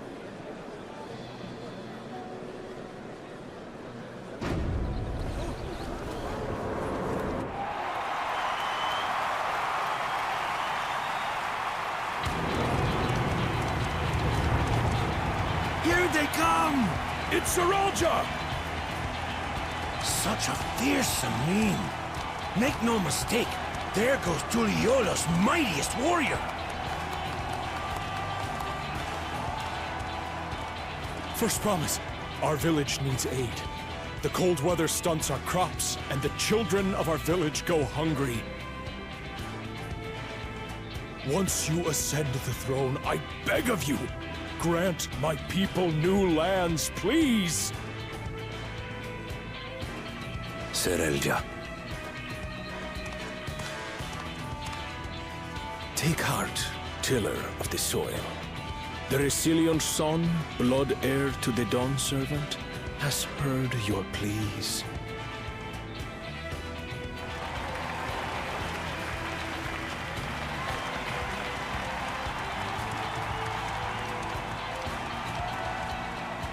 Soralja, the first promise and commander of the Landscape.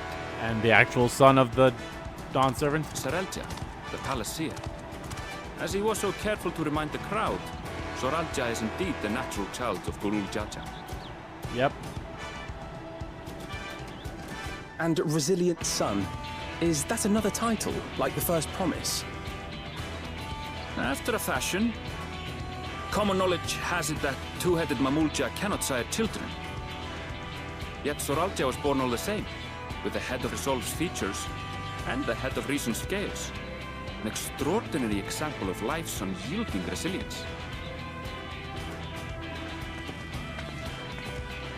And a warrior's reticence. He says little, but the way he moves... I know a hardened soldier when I see one. He's a natural swordsman, a gift he inherited from his father. Some even say that the son has already surpassed the sire. Should he come to power, the first promise means to employ that martial prowess in the conquest of foreign lands.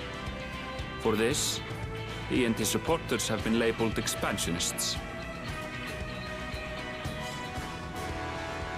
This puts him in direct opposition to Wuk Lamat, who advocates for the preservation of peace.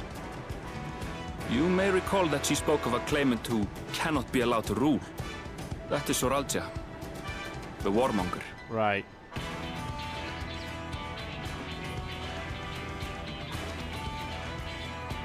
Cryon, are you alright? The echo. It gave me a glimpse into Zoralja's ambitions. Ruh-roh.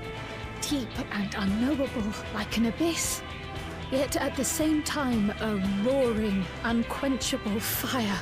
How come my echo didn't activate, huh? What the fuck? It was a the fuck, terrifying, Heidelin? Why are you playing favorites here?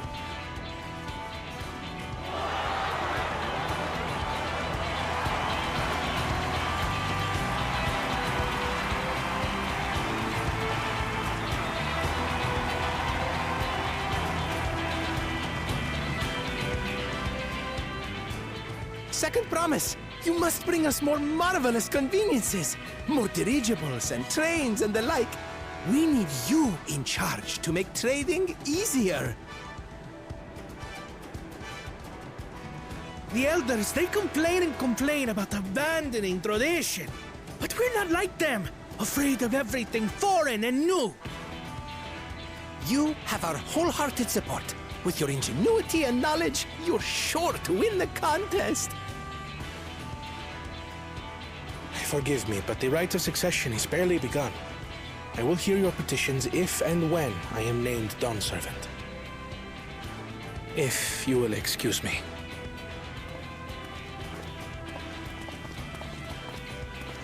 Plain spoken, as always.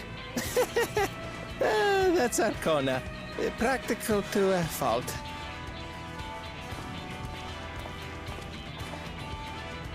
Here we have Kona, the second promise, who spent time as a pupil at Charlian's own studium.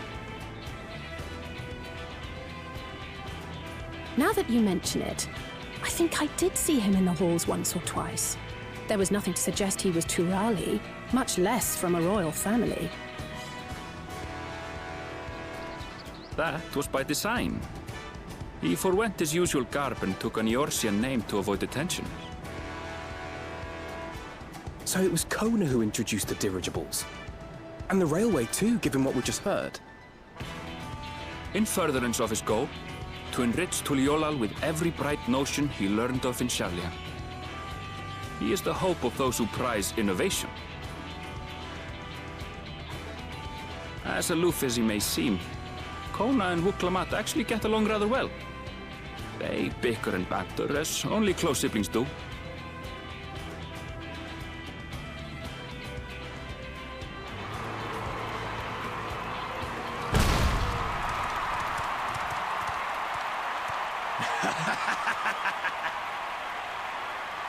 How gracious of you all to cheer the lesser Clavons. And then there's this asshole.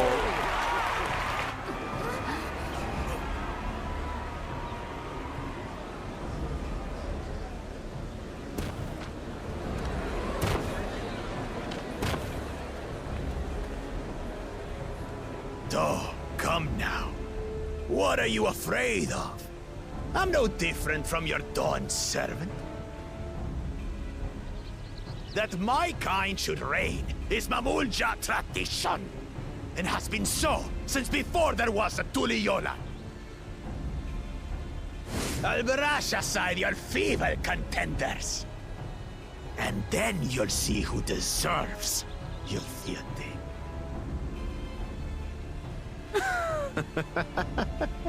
Well said, brother.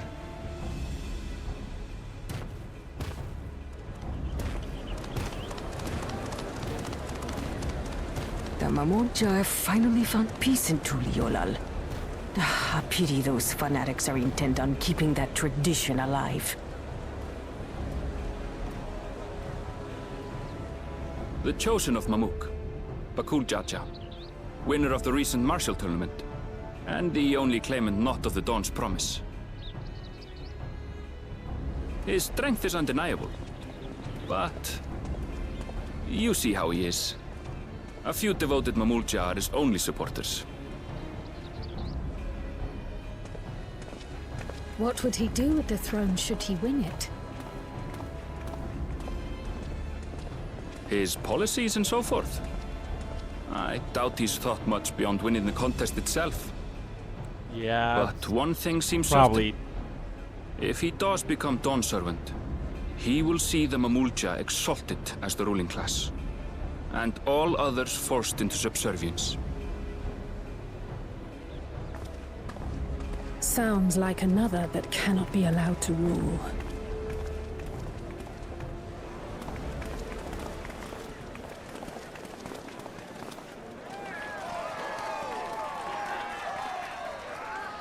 And the crowd just started disbanding before Wuk Lamat I even came out. What the fuck?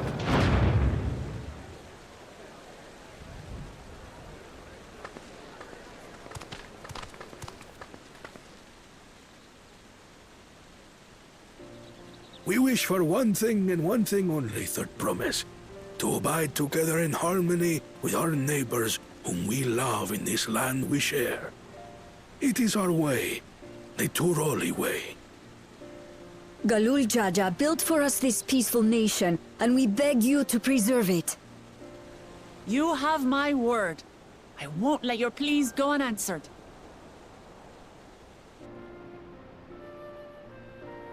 Until Tuliyollal was founded some 80 years ago, this continent was ravaged by war. The eldest among us remember that dark era, and they are Wuk Lamat's most ardent supporters. Apologies. It's hard to get away. This is Namika, my childhood nursemaid. She's been like a mother to me my whole life. I told her it wasn't necessary, but she insisted on seeing us off.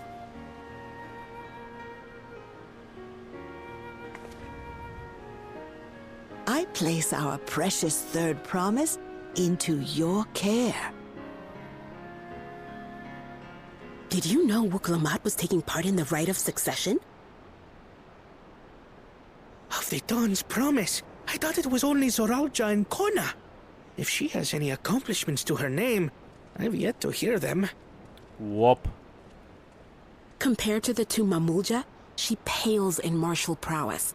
And then there's Kona, who's far and away the most educated of the bunch. I hate to say it, but it's hardly a competition. It's fine. More than anyone, I understand how much better my brothers are than me. Better? Wuk Lamat, I have never thought of you as the lesser sibling.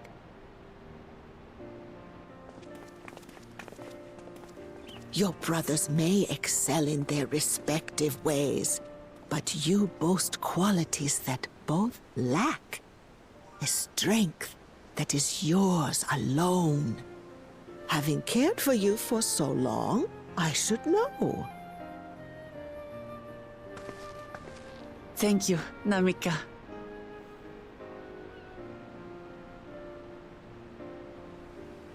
Well, we ought to be on our way.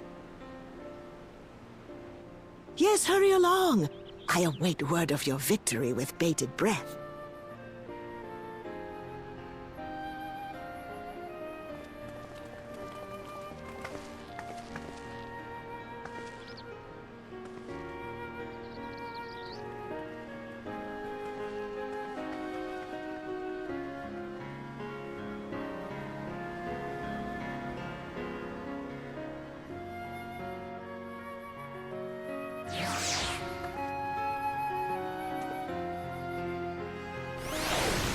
Here we go, the Rite of Succession. So much for a brief reunion I had in mind. Papa's not one to waste time when he decides to act. I'm used to it by now, of course, but I was often caught off guard. In any case, we should talk about how we're going to find the City of Gold. All we have to work with are the 7 tablets and their connection to the Turlion saga. Might I suggest first comparing the tablets against the pillars? Could check for any discrepancies between them. Good idea. Let's go and take a look.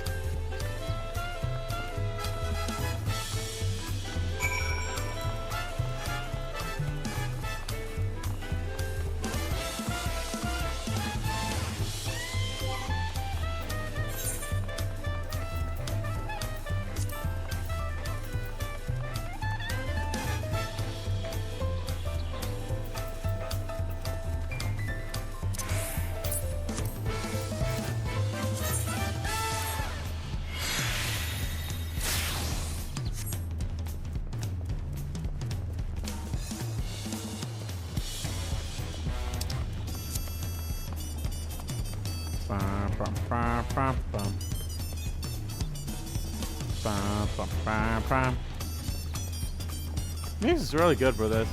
Damn, I can't believe we've already been streaming for 2 hours already. Damn, that's crazy.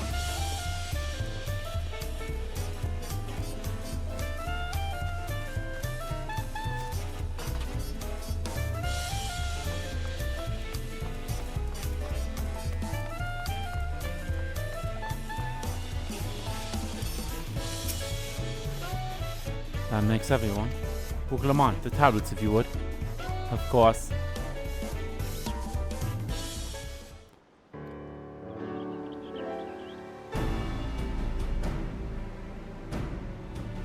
Everyone has a tablet? Then let's compare them to their respective pillars. Oh god, I'm choking there. Keep an eye out for even the smallest differences.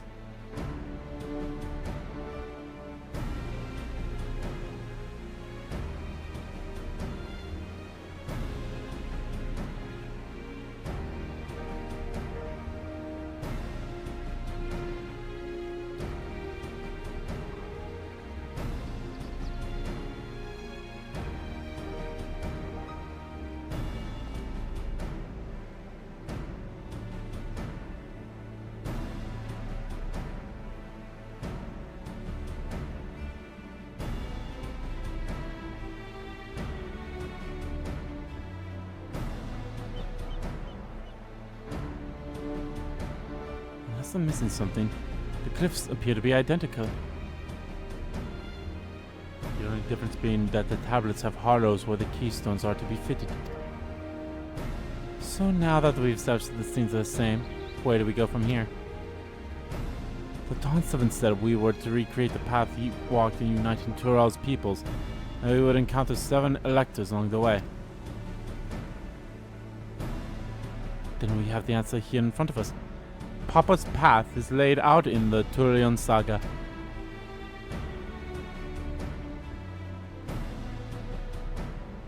The events the cliffs portrayed. Do you know the exact locations where they took place? If one is close, we could go there and search for an elector. That would confirm we're on the right track.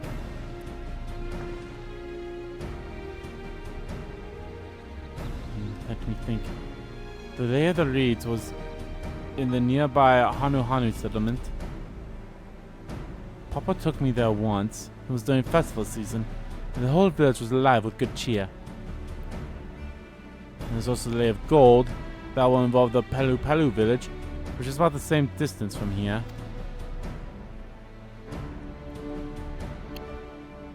Before going anywhere, we should ask around about the road ahead. heard a lot of talk as we toured the city about the storm we passed through the sea. Apparently ravaged York Toro several days ago. Since our roads are not as well preserved as Erosia's, it's more susceptible to damage from natural disasters. If we want to avoid wasting time taking a dead-end trail, I suggest we spend a few moments making inquiries. If it's information we need,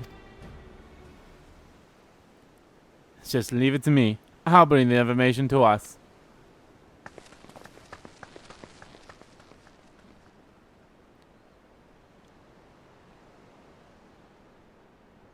It will be prudent to ensure we prepare for the journey.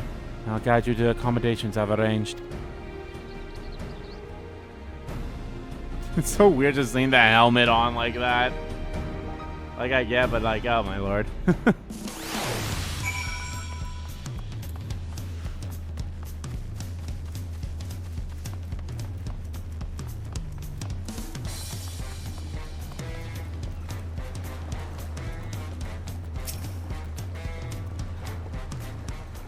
Bump, bump, bump, bump, bump.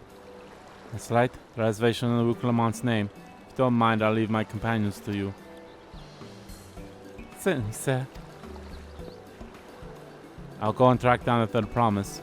Once we've finished organizing your gear, you can meet us outside Wuk Lamat I.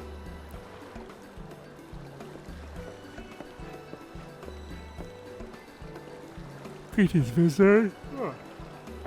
To Tuliol, and welcome to the Orad Cabins. Whenever you're ready, I will show you to your rooms.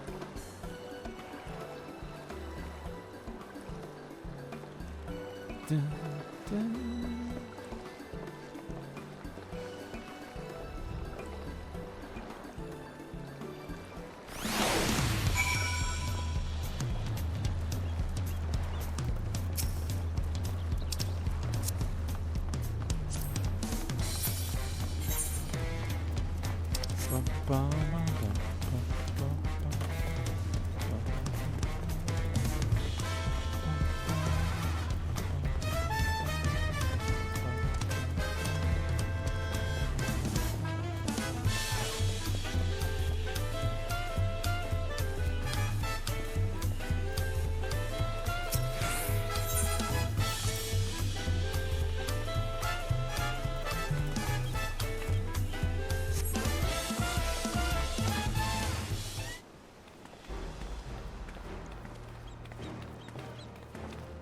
What's up?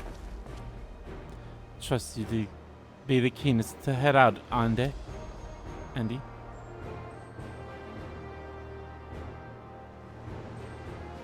where are Ehrenball and Wuk Lamat, I wonder?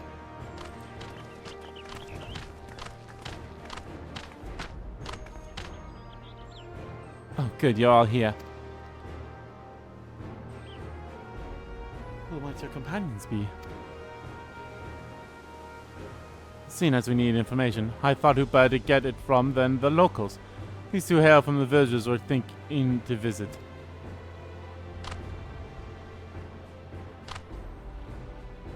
I give you credit for taking initiative, at least. What do you mean, at least? Okay, there's, like, Ehrenball definitely has, like, some past, especially because, like, whatever the name he was going to say by the Dawn Servant. He definitely has some past. I'm so curious as to hear what's up with him. I'm honored that the third promised to seek my advice. I, too, am happy to answer your questions. Any encounter might be an opportunity to do business. Thank you both for your help. Now, before we begin, there will doubtless be occasions when we need to act independently, so I bought these for the two of you.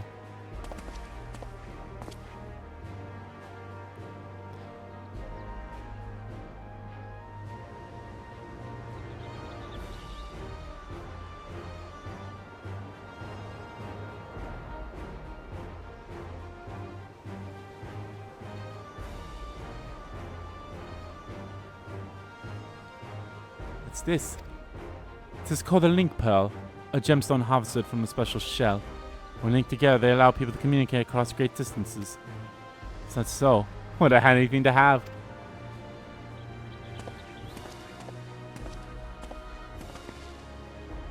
It'll be very useful on our travels.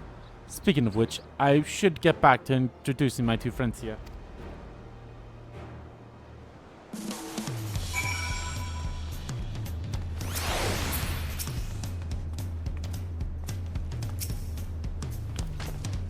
Tulio's saga features a number of Turo's clans. Two of those, the Hanua and the Pelu Pelu, have settlements relatively close to the city, so I brought a representative of each.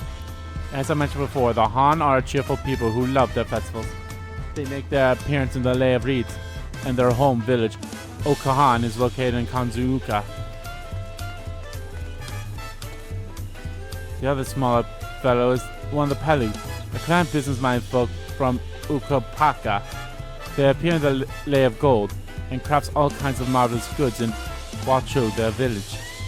Now, as for deciding which village to visit first, why don't you put that adventurous instinct of yours to work for us, Andy?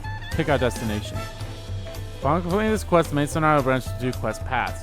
Accepting a quest from a helpful Hanu will temporarily prevent you from accepting a quest from the approachable Pelu, and vice versa. The second quest path will be available from the respective NPC once you have completed the series of quests from the first path. Furthermore, story elements and quest rewards will not be affected by your initial choice of path. Speak to the NPC you prefer and embark on the trail of the right succession. Which path should we go with?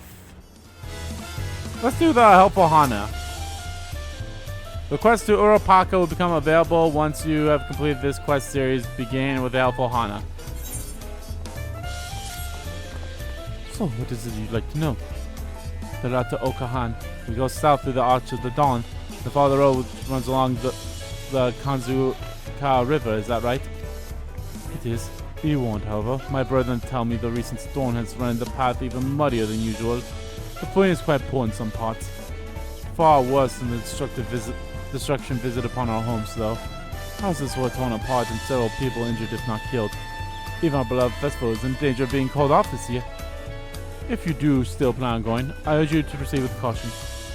We'll be sure to watch our footing, thank you. I find it hilarious that we're gonna go do this path and then this, like the approachable Pelu would just be like, okay, I'll just stand here until you, do what you need to do. I'm worried for the Hanu.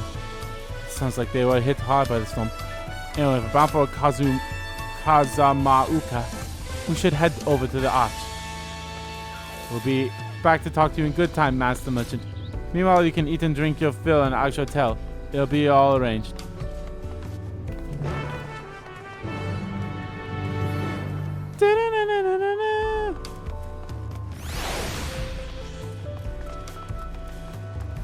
Bum ba da da dun dun dun dun. Na na na na na na.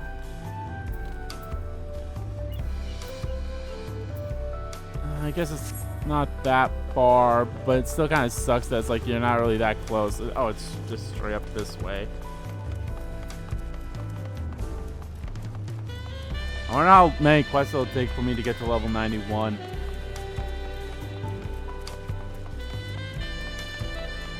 I definitely will probably play some. I'll probably just do some daily stuff off screen. Nothing that involves the main quest scenario, main scenario quests, or what. But still, are we all ready to leave? Then onward to Kazumauka. Open the way. I mean, it's already open. You could just walk past. It's not that big of a deal.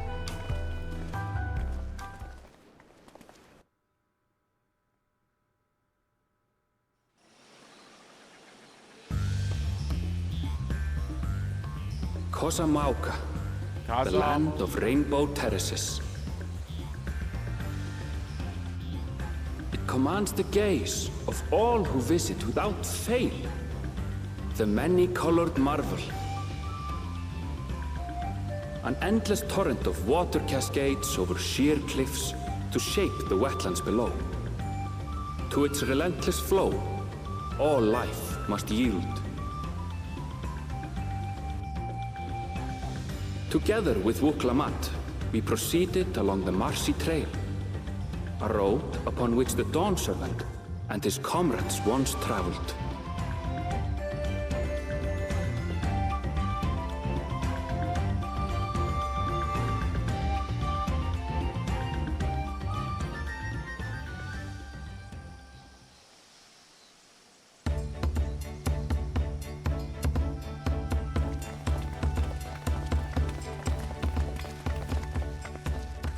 Look at those falls. Even from this distance, you can feel the weight of that water. Water.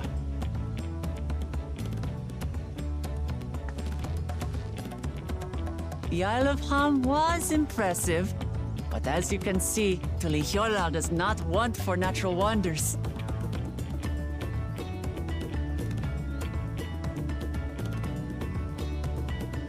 The ground is swampy, so watch your step.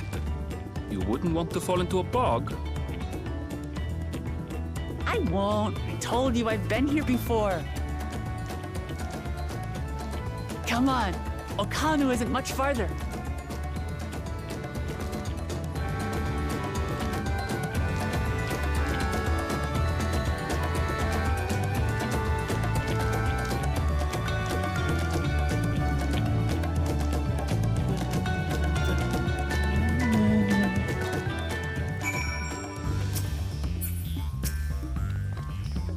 There's no stopping the third promise, is there? Good thing she has Aaronvale to keep her from getting lost. For his grumbling is certainly there for her.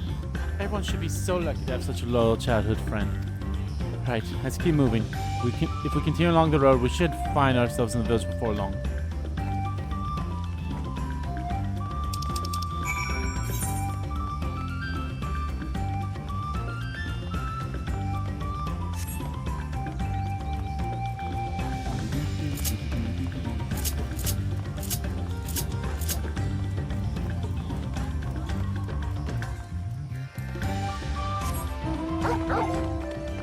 Sins of the Sun.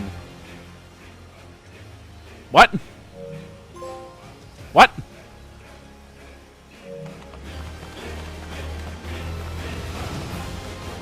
I don't know why I'm getting those trophies.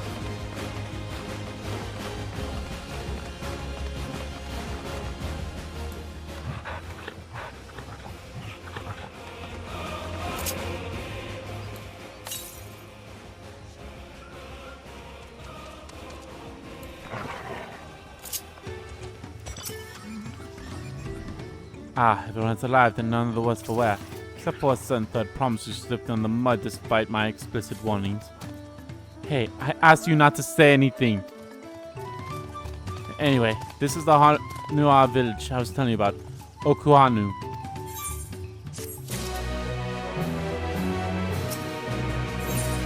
Ah, we're almost halfway to our next level up, so we'll probably get there in no time flat.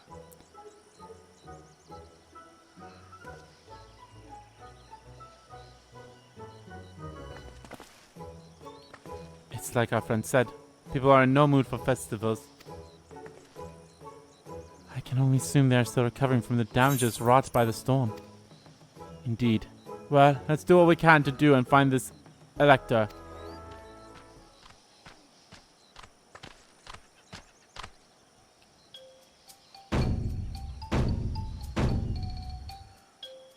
Oh, Collie!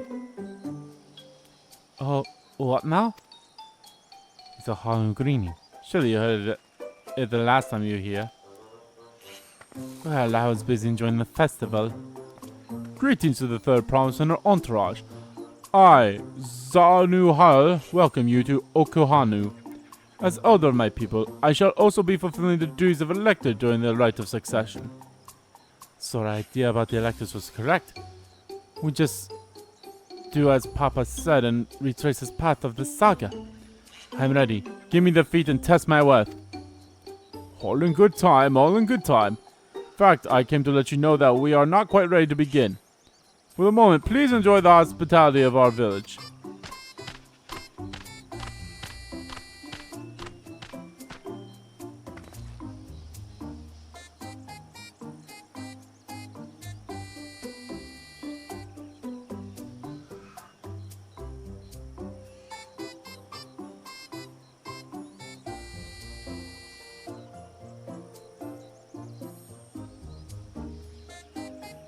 Should we poke around a bit then? We might pick up some clues about the feat. You know, prepare ourselves. That's surprisingly prudent of you. What? You think I'm being too cautious? No, I'm impressed is all. You admire to respect your father, who is prone to decisive action, so I expect you to rush in first and ask questions later. Or never. I do look up to Papa, but you should know that he has a pragmatic side too. The head of reason is the thinker who takes time to consider all the possibilities. With the long naps he takes these days, though, the head of resolve is less restrained by his wisdom. I can't fault you for thinking that's all there is to him, but there's more to the Dawn Servants you've seen thus far. I should like to speak with the head of reason one day. Oh, well, I'm sure I'll catch him awake soon enough. To return to the subject at hand, you wish to take a look around Okuhan, then? Do some groundwork before the feat begins? Something like that. I mean, I could possibly pass the test with my eyes closed, but keep me busy while we're waiting. Wuk Lamat has the right of it, as Elder Zonuhail is the resident of the resident's village.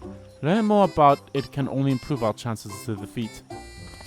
Might I suggest a division of forces? For instance, Erinvale, Alizé, and Kryle could concentrate on the southern half of the settlement. Meanwhile, Wuk Lamat, Ande, and myself will handle the northern half. Sounds good to me.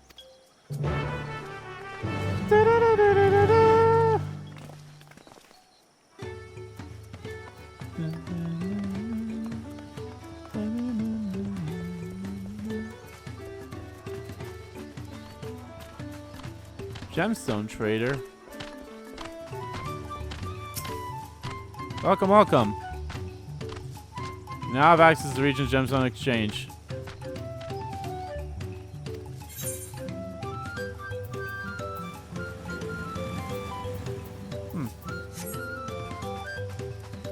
Alright, well, first things first, let's grab this.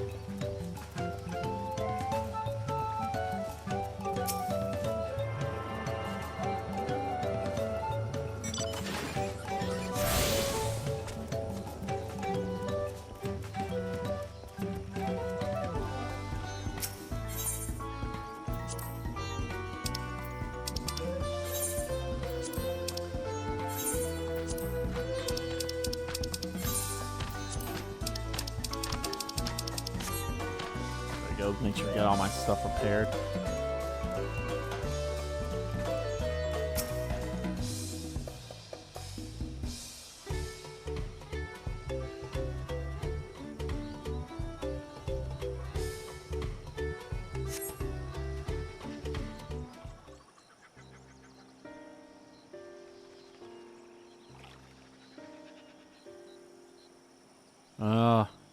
Damages from the storm, I guess. Gaping hole in the wall and missing portion of the roof are clearly the work of the storm's powerful winds. Repairs appear to be ongoing. You heard about the storm? I've never seen the likes of it before. With the supplies and the help Dawn Servants sent, we've making progress repairs and rebuilding our homes. While our roofs and walls can be patched, there's much else that was lost for good.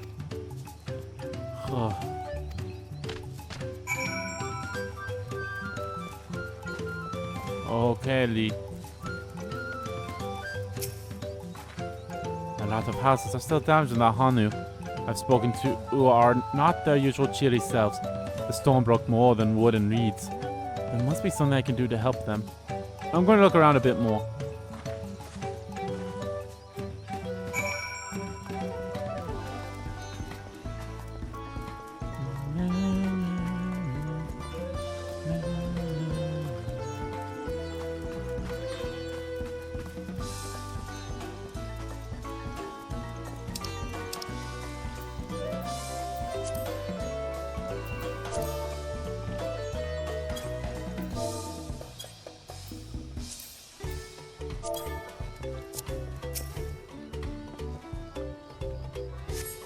The dry and shrunken bundles suggest the reeds were harvested some time ago.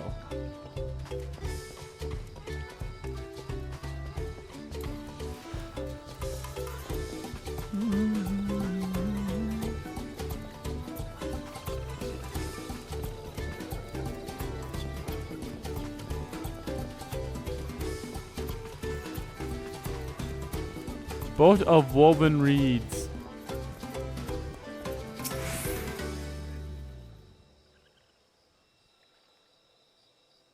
Woven from reeds, this boat-like vessel is reminiscent of a bird. The beak and feathered tail in particular stand out. This boat must have been woven from the same reeds I've seen gathered into the bundles here and there. The plants hold both practical and culinary significance to the Hanu, then. Hello, can you all hear me? I'm told they're ready to receive us now. Come to the large building to the south of the village. On my way. I'll have to hurry over too.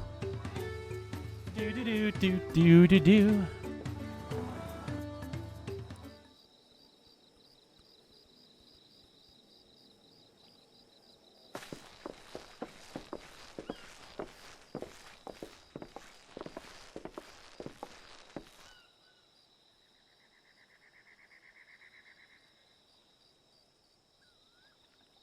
No sign of Zorolja or that oversized lout. How much easier it would be if Zorolja were to fail here. But that isn't likely to happen.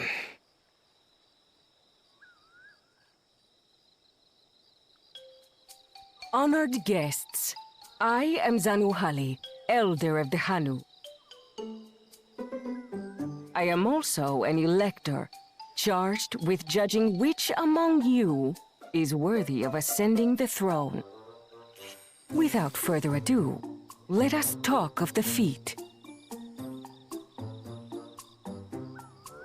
Not so fast. Surely you couldn't begin without us.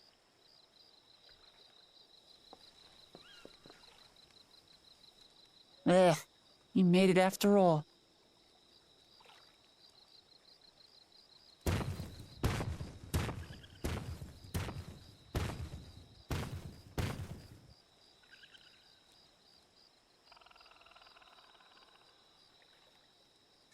No need to fuss. There is no time limit for this challenge. Now, if you would allow me to proceed. It is here, in Okanu, where my people forged a bond with the Dawn Servant during our own chapter of the Tuli Yolal saga. In homage to those events, I have prepared for you the Feat of Reeds. Reeds seem to be of great importance to the Hanu. I wonder what this feat entails.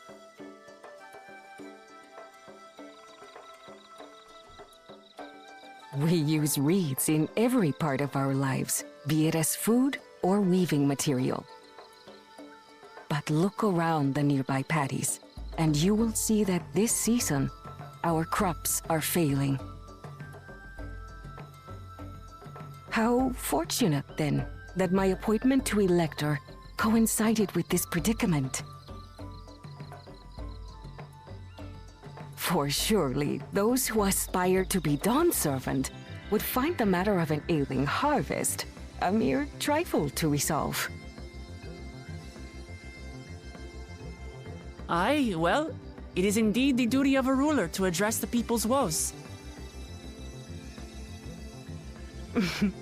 Exactly! Do well in this, and you will earn my keystone.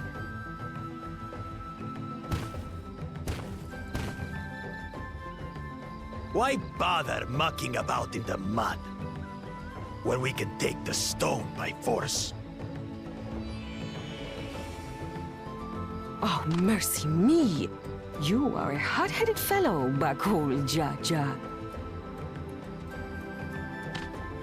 Some electors may enjoy going toe-to-toe with scrappers like you, but I refuse to entertain your base instincts. Arrangements have been made. Should you attempt to engage a feat giver in combat without their consent, word of your immediate disqualification will be sent to the palace. If you're still feeling feisty, then by all means, draw your weapon.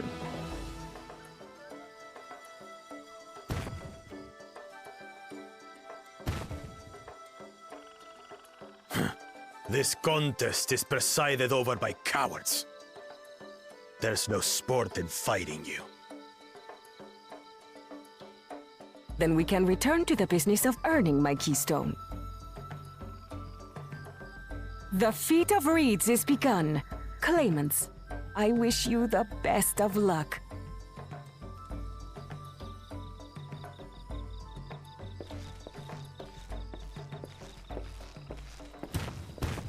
He's definitely of a...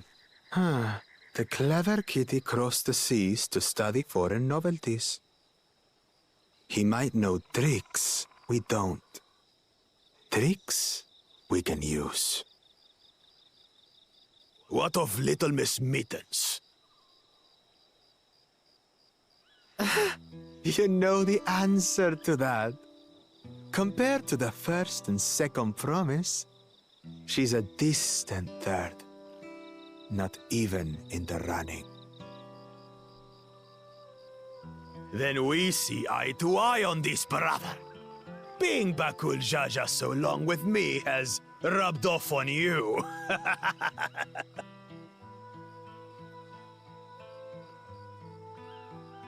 These allies of hers, though, they might be a problem. Yeah, fuck off, bitch.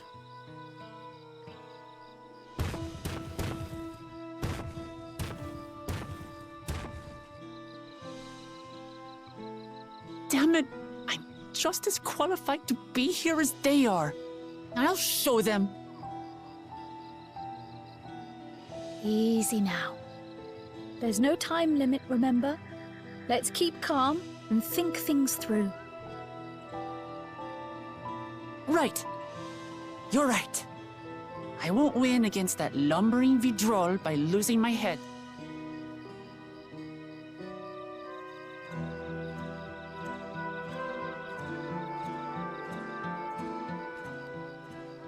Ba-da-ba-bum-bum-bum-bum.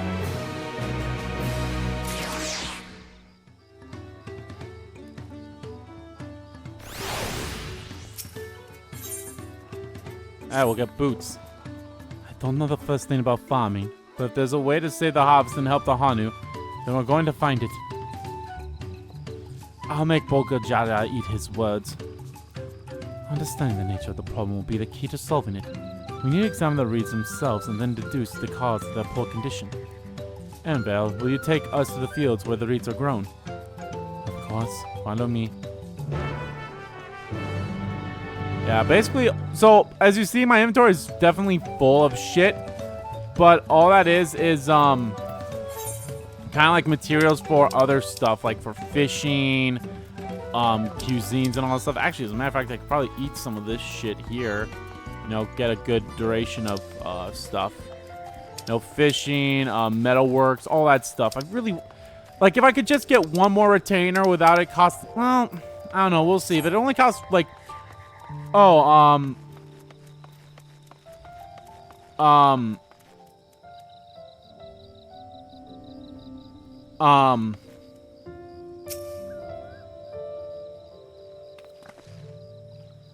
can all stand back. I'll get the bottomless problem in no time.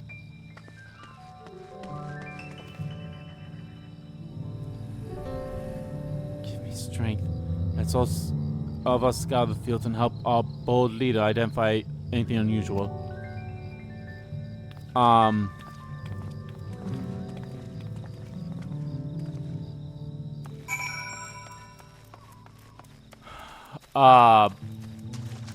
Fuck.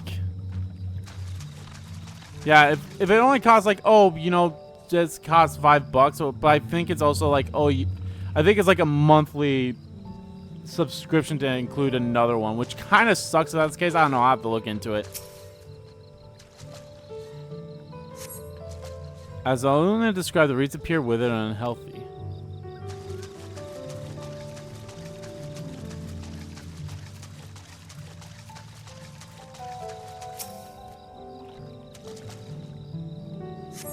The water contains no obvious contaminants and looks fresh and clear at a curious glance.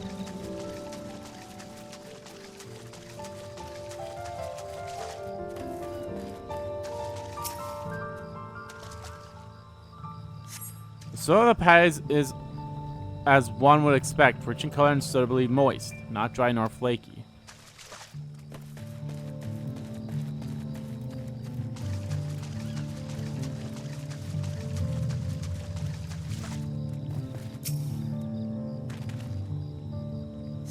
The small frog catches your eye, strangely lackadaisical. It doesn't even bother to hop when it eventually scurries away.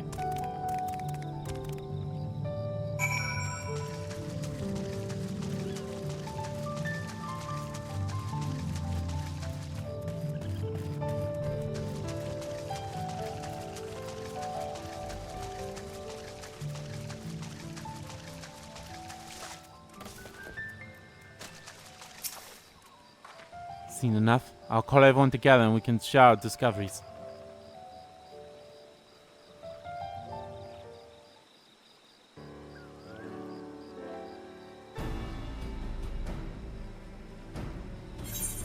Well, what do we think? Any obvious problems?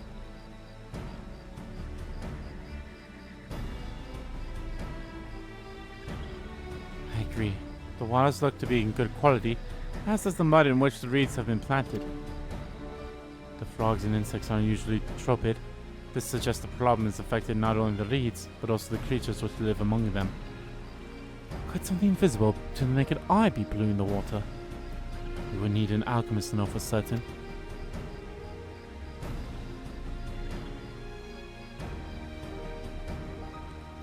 I don't have much to add about the fields, but something else occurs to me.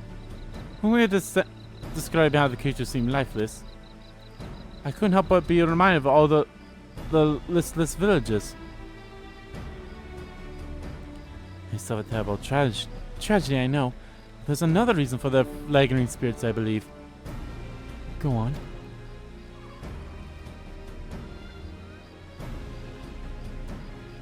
Festival. There's traditionally an occasion of celebration and renewal, so without the whole are struggling even more to recover. Last time I visited the villages was in the middle of the festivities. You'll never see the Hanu Hanu more joyful and alive. It's an indispensable part of their culture, and its absence will only compound their woes. So I say we help them put on their festival. Give them a reason to cheer in these sad times. Who knows? Maybe fixing one problem could lead us to the solution of the other. Strange things have happened. Stranger things have happened. Right.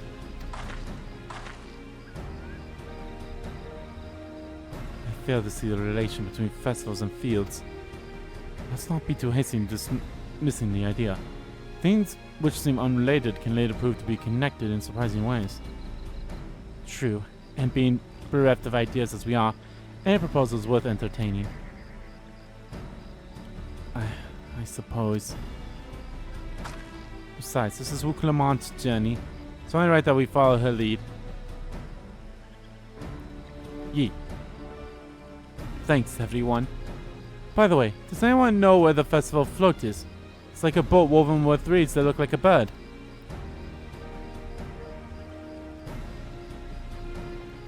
In that big building to the north. Let's go and see it.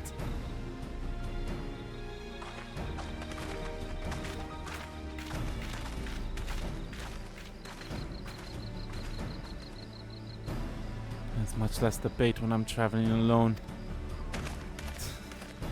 Well, duh. I mean, unless you want to argue with yourself, which I mean, hey, sometimes you need to argue with yourself.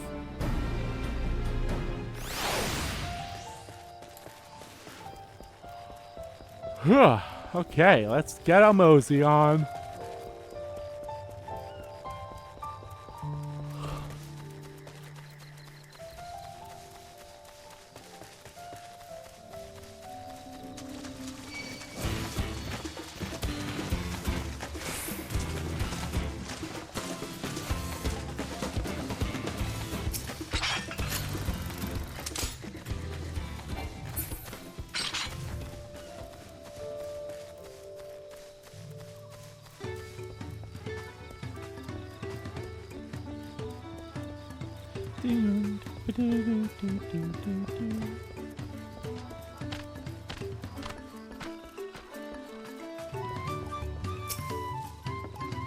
Yes, this is the float I remember. Does it not appear somewhat damaged to you? We should take a closer look. Inspect the festival float. You may move the camera as well as zoom in and out. Target its select section and examine it in more detail with R2 plus X.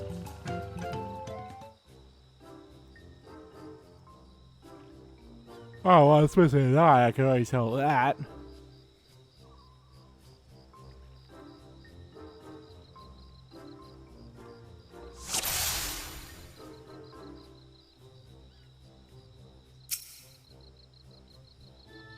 Oh dear, one of the bird's eyes seems to be missing a gemstone.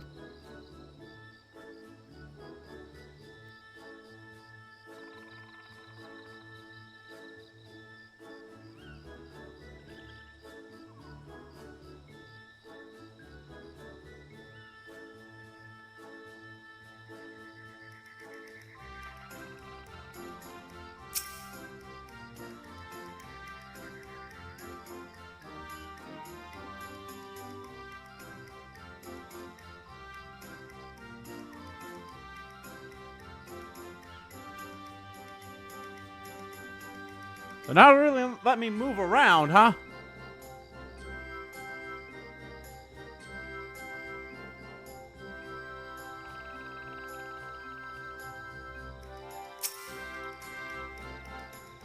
Oh, that's definitely broken. How will they lift this great big vessel without all the carrying poles intact?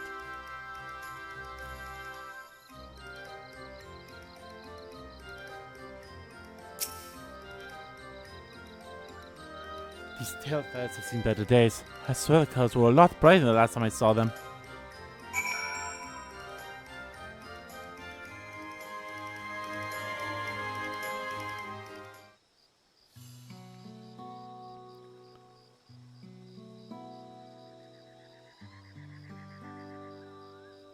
Well, I think we can all agree this bird boat is in dire need of repairs. Now, how do we go about fixing it?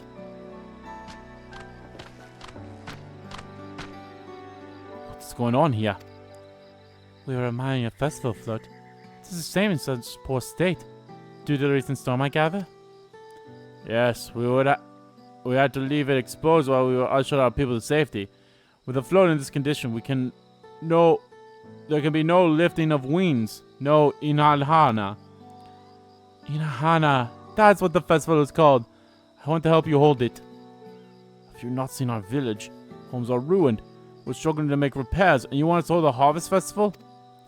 I know it's how it sounds, but giving into misery never improves anyone's situation. A celebration of life and growth may help you give the strength to work through this tragedy. The Royal Festival leader is mine this year, and there's nothing I would like more than to lift everyone's spirits. We don't even have enough materials to repair the float. We need abrax for the missing eye, oilpa wood for the poles, and feathers from the winds chosen to adorn the tail. Two of those I know. Amadax is a type of precious stone used in arcane equipment, and oilpa wood is essential for crafting ceremonial instruments. These chosen feathers, however. The winds chosen is the victor of a competition in which the contestants see who can blow a feather the furthest using wind magics. And that's something of a problem right now. We Hanu are gifted at employing such airy sorceries, but expected a great deal of mana when doing so. We are soon exhausted by the effort, and have no reeds to eat will only make it harder. I think I understand. Your vibrant reeds grow quickly and vigorously, so much so that they stifle the development of nearby plants. They must be a potent source of the energies you naturally lack. Oh, indeed. Owing to the poor harvest this year, we've been left innervated. And if we cannot gather the correct materials as dictated by customs, we cannot repair the festival float. Oddly enough, we may have stumbled upon our solution. The winds chosen would, by necessity, have a natural gift for manipulating magical energies, which means any feathers taken from the victor should be high in ether conductivity. The float's construction also requires a stone used in arcane equipment, as well as timber favored from ceremonial tools. The demand for such specific materials must have an underlying reason. Float might also function as an aether device. The Raging Float is actually a secret weapon for smithing the hounds for. Pray continue, Alpha Node. Pray continue. I'm dumb. I imagine you've already reached the same conclusion, but I believe this boat of reeds is in fact an arcane force of some kind. A force? For what? Oh! Hiahana is a harvest festival, isn't it? That must mean the float was made to encourage healthy crops. So if we repair the boat and hold the festival, its arcane powers might fix what's wrong with the leads. We won't know till we try, but 'tis a sound theory. Celebration, prayer, ritual ceremonies, these have all been known to elect miraculous effects. Wait. The float? A tool for magic? This is the first I'm hearing of it. In the beginning, may well not have been. For a good harvest year, there would be no reason to change it. But when the harvest was poor, new adornments were likely added, and those who performed the labor may have imbued their work with aberrant hopes for a brighter future.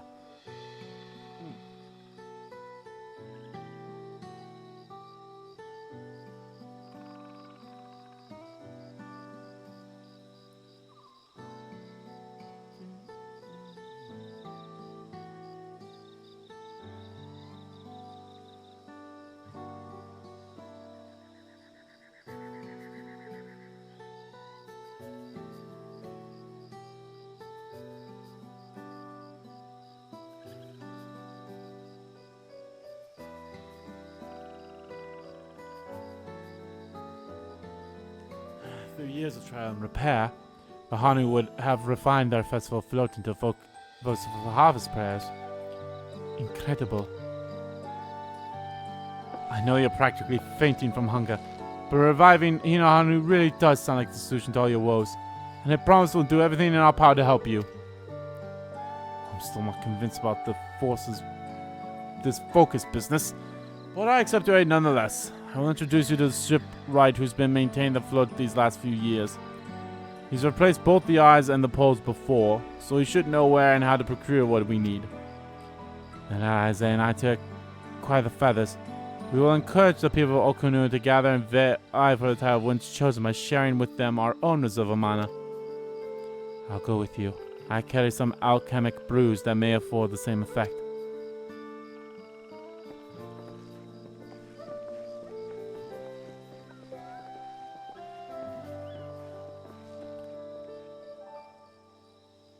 The three of us will visit the shipwright then.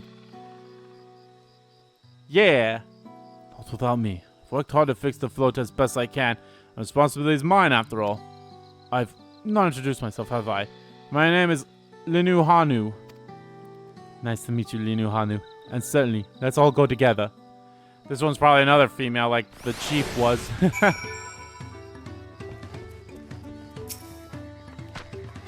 Thanks to Wuk Lamat, we found ourselves a promising way forward. Experience and knowledge are valuable assets. There's something to be said by following one's instincts.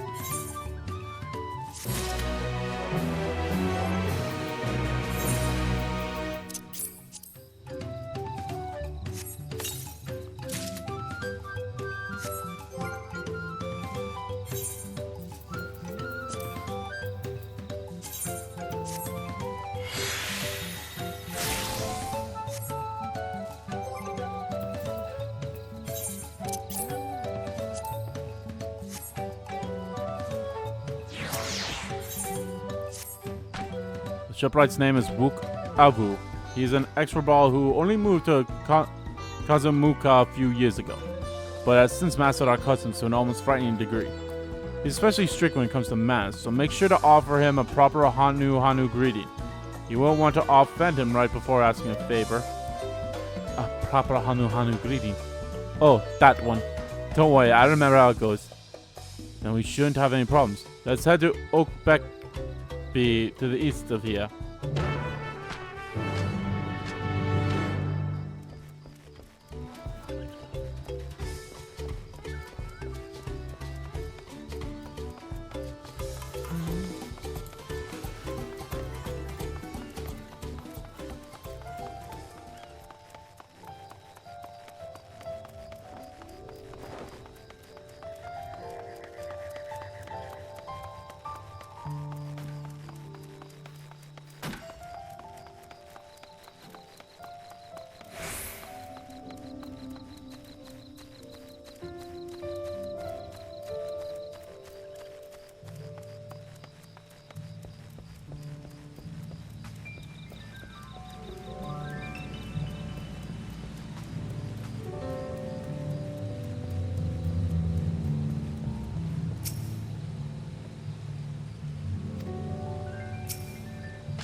This is Okbekpi, the village of all.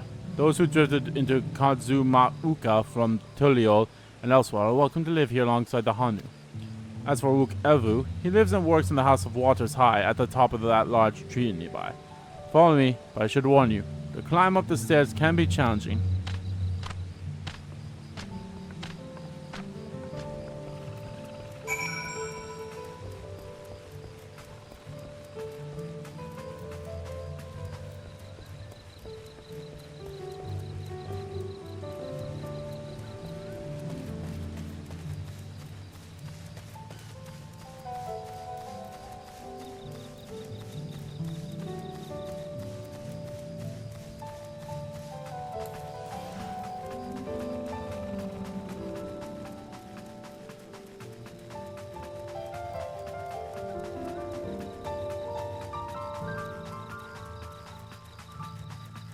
Up we go.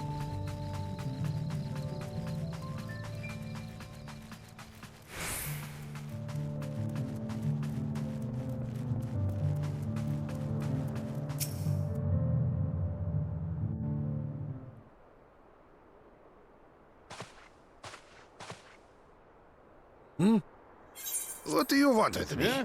What do you want with me?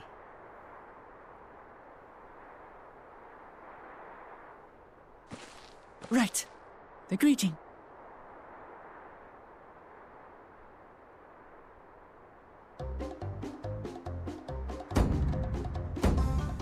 Oho Kali!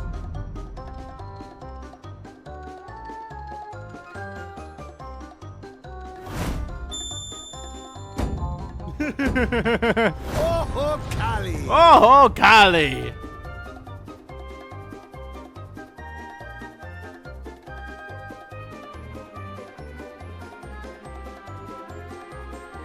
Good.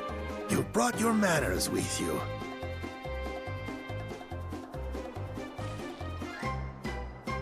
When you know Kanu, do as the Hanu do. For a country as diverse as ours, the preservation of harmony demands that we respect the cultures of all peoples who call it home. Well, that explains your familiarity with Hanu customs. And you speak truth, of course. To live together means to learn about each other. Ah, I appreciate an open mind. In fact, I get the sense we've met before.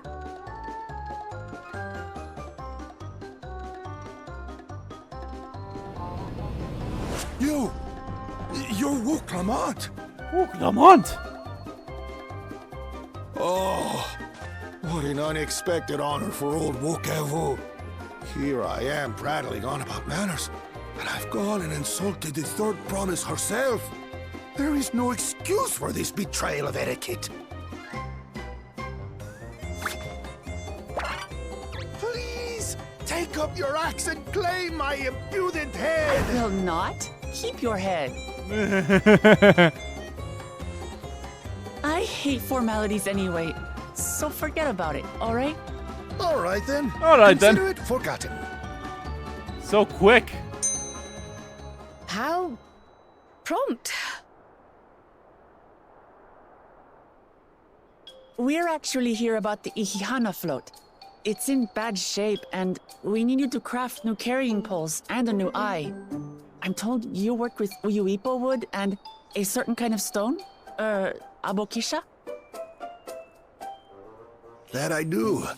But while I would like nothing more than to offer my services, I just used the last I had of both those materials. My lumber in particular went to fixing homes damaged by the recent storm. I'll need 10 days or so to restock. We can't wait that long. If you tell me where to go, I'll gather them myself. What? Send the third promise out on an errand like some common lackey? That's utterly unconscionable. A gross violation of social protocol. I told you not to worry about such things. All right then. I shan't worry a whit. I really like this guy.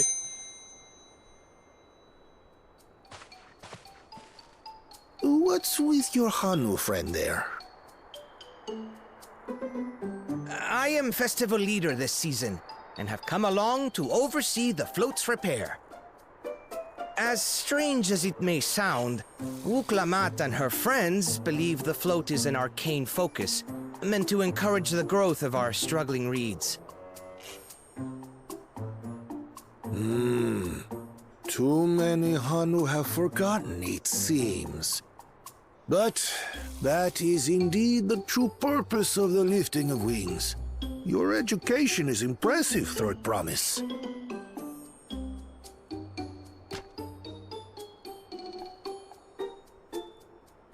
Well, maybe a little. Maybe a little. Allow me to show you where to procure Uyuipo. We can leave the Abokisha to your friends, I presume? Take yourself to Cave Kikitola or thereabouts, and you should find the stones you need.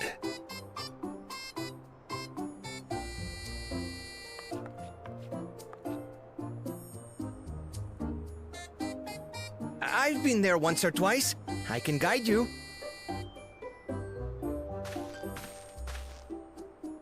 That should save us some time.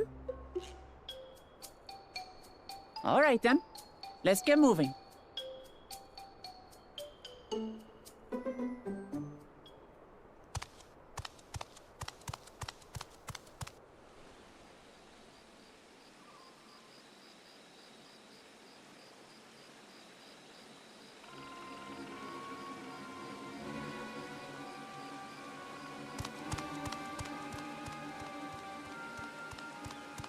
Chosen one of your rivals is making progress.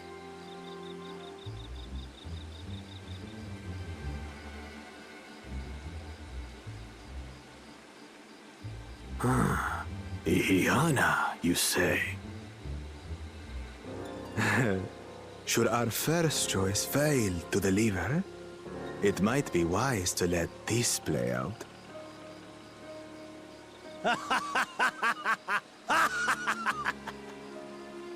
The third-rate promise is making herself useful after all. Fuck yo.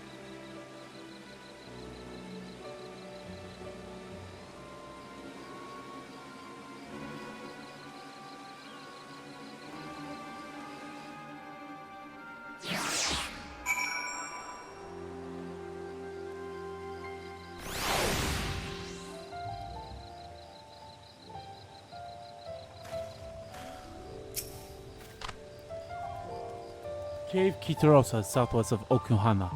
We can return to the village first, then head there on foot.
Here we go.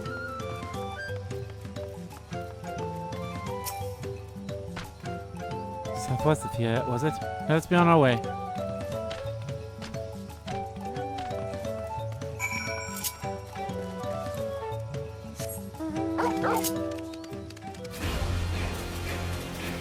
softly.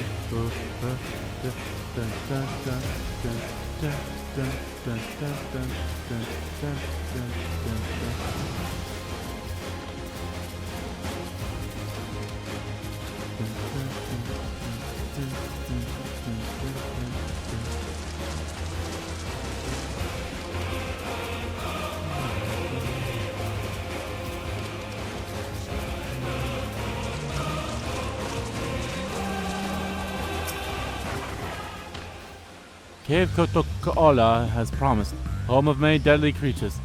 Venture inside if you feel confident, but I'll conduct my own search out here. You can spout raw Abiax by its green-hued glimmer. Read anything matching that description to me. I shall help scour the inside of the cave then. You take the west half and I'll take the east.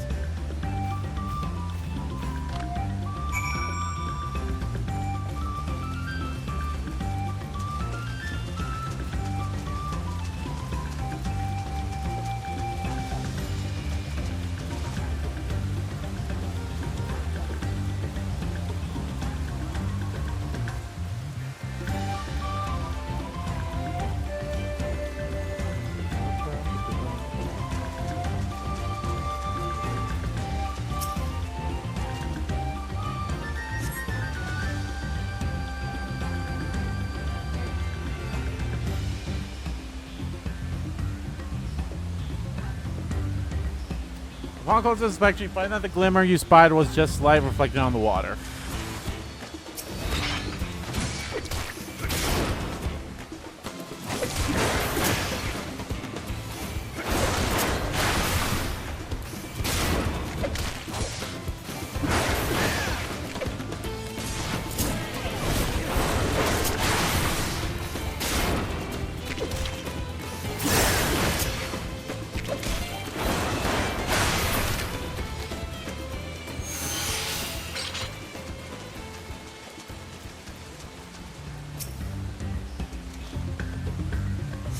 You find a chunk of a stone glowing in a distant shade of green. This seems like the exact kind of material the new Han was looking for.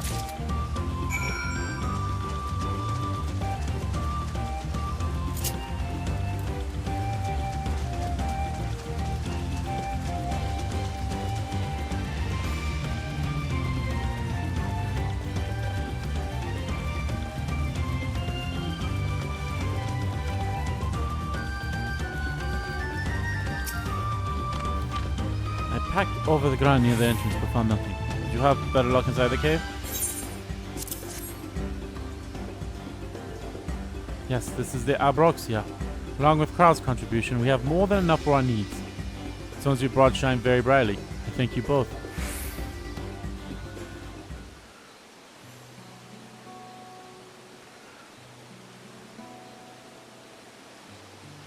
We would have been happy to know we were putting things right. Truth be told, a good friend of mine was meant to be festival leader for this year's Inuana. But then the storm came, yet he did not survive. Found me to carry on in his stead. That was why he agreed to Wuk Lamat's request, despite their initial reluctance. Yes, it hurt to hear, but she was right. Though I must mourn, I cannot let my grief consume me. Her words made me realize that the path to my recovery, our recovery, is already laid out before me. And I will walk it, for myself and for my friend.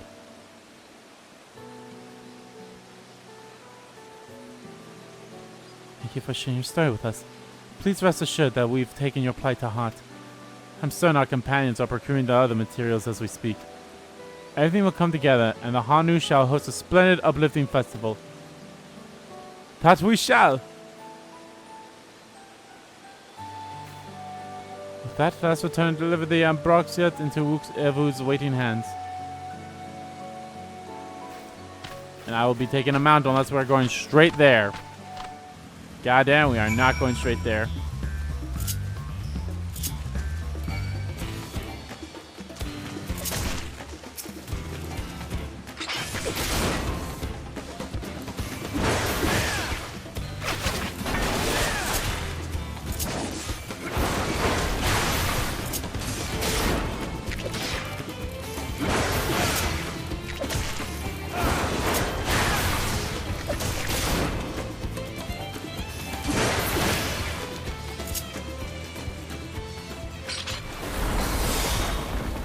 not mean to do that.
The flame. The flame. Fine. The flame. The flame.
Thank you for the third.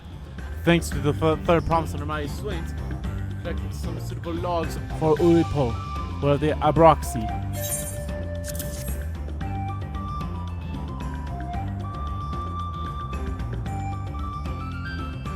Yes, these are excellent samples. A goodly quality too. At this stage, we likely surmise that the lifting winds encourages the crops to grow, but not exactly how, eh? Well, you're in for a treat. If all goes to plan, the results should be spectacular. Now, to get to the work crafting these pieces for the float, I can use an associate versed in the arcane arts to enhance an Upero's conductivity. And I'll be delighted to help. Everyone else should head back to Okyohan. We'll join you in the float once the work here is complete.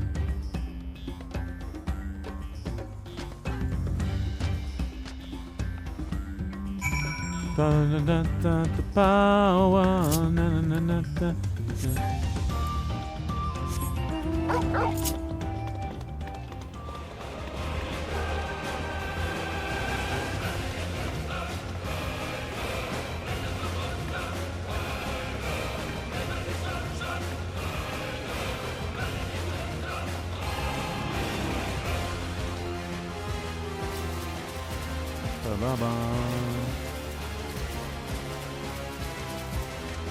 I definitely want to finish like this quest line before I start.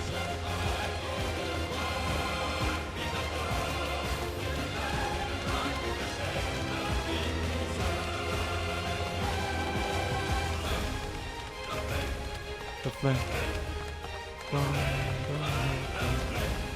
The flame. The flame.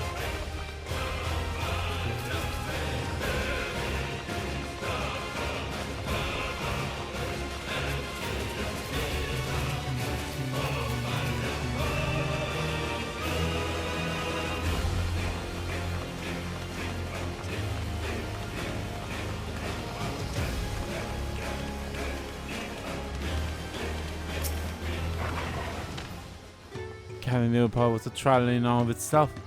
At first, Wuk Lamat criticized everything I did. Then he suddenly yelled, "I've spoken ill of the third promise. I must punish myself." I proceeded to slam his head onto an ori pottery. Told him not to worry about it again, and it was like snuffling out a candle. He's an odd one, that's for sure. At least we've seen to the poles and the new eye. Now we just have to wait for the feathers from the twins.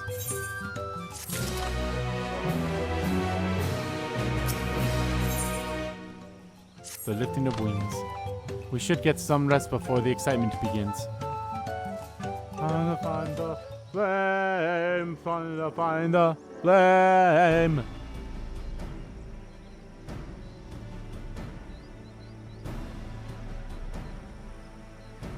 Over there by the float. Is that the third promise?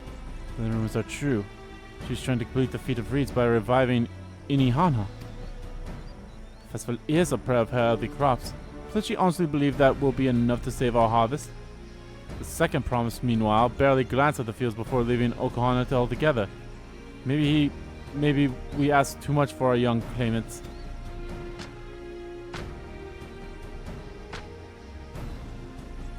Oh, I won't be too quick to count Kona out yet. A friend of mine overheard him muttering by the reeds. Something about what needs to be done. Is that so? Perhaps we'll get to see another of his innovations firsthand.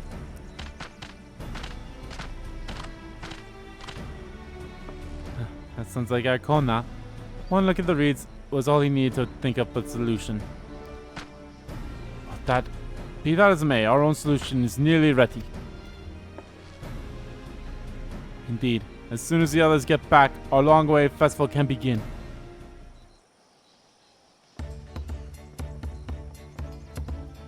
It took some doing, but we managed to gather competitors to vie for the title of one's chosen. Winner was only too happy to donate his feathers. You should have seen it. He called an incredible gust that sent his feathers sailing for miles. We had to turn ourselves, but it's more difficult than it looks. Poor Aaronvale's twirl in the air for a moment before landing on his foot. I'm a greener. Magic is not part of our training. As for us, we've brought the wood and gemstone replacement crafted by Wuk Evu. All that's left is to attach them. Has been decided who will ride the float? Papa was the guest of honor last time I was here. I remember being surprised they could even lift the thing with his hulking weight on top of it. The rider must be a personage of great esteem, which is why an invention is usually extended to the dancer. This time, however, I have another in mind. Oh, who is it? You! Oh, our beloved Inuhana, the lifting of wings, is only being held because of you and your companions. Thus do I nominate you, Wuk Lamat, as our guest of honor. Huh? Me?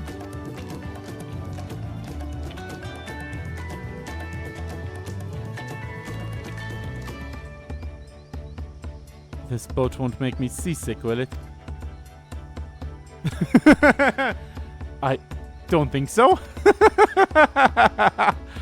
I love her. Then Wayanka, I can hardly refuse a request from one even more enthusiastic about the festival than me. It would be delighted to ride your float. Thank you, Wuk Lamat. How can anyone hate Wuk Lamat? I have roles for the rest of you as well. We'll be carrying the festival float in a slow procession towards Kazuraki, where the sacred likeness of Kixian is enshrouded. What I'd like you to do is clear the path of dangerous wildlife, so that the procession can move along unimpeded. Consider it done. You expect me to sit still until Wuk Evan is finished with the float. Let me come along and help with the clearing. As you know, I'm not much of a fighter. I'll stay behind and assist Wuk Evu with the repairs. If you want to show where you need to go, the path I spoke of begins at the south of the village and branches off to the east. That will lead you across the bridges to the stride of the sun. And we shall see the clearing to end to end. How can anyone hate Wuk Lamat? She's a gem and a half. Like, come on. Someone to find the fire. Someone to find the flame. Find the flame. The flame. Find the flame. The flame. The flame. Find the flame. Find the flame. Study to find the flame.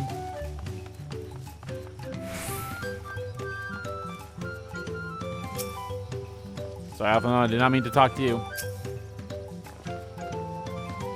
As Linuhanu said, Kazuha should be down this way, then off to the east where the path branches. And then something about bridges on the side of the sun. Anyway, let's split up and go to work. Once we've called all the threats you can find, we'll meet up in front of Kisiani.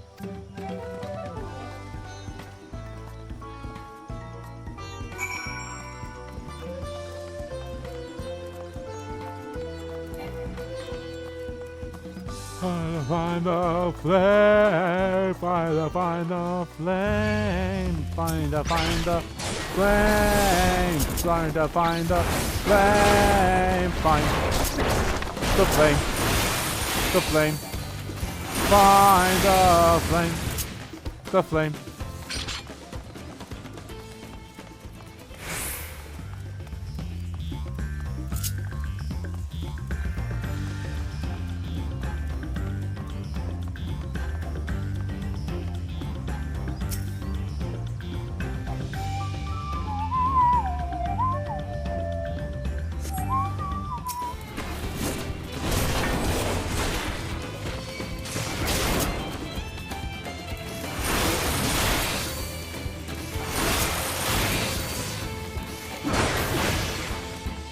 Like, I even liked Wuk Lamat during the little bit she was in the last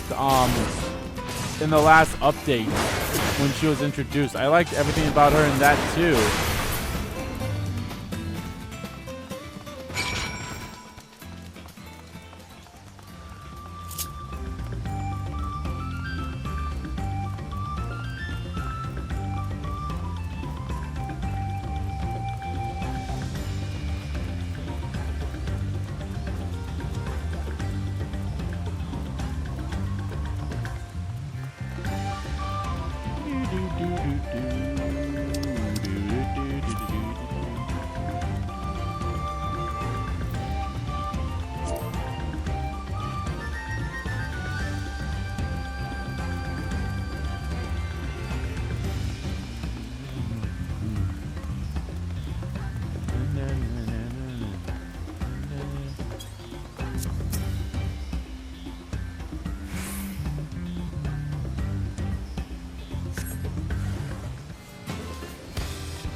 There we go.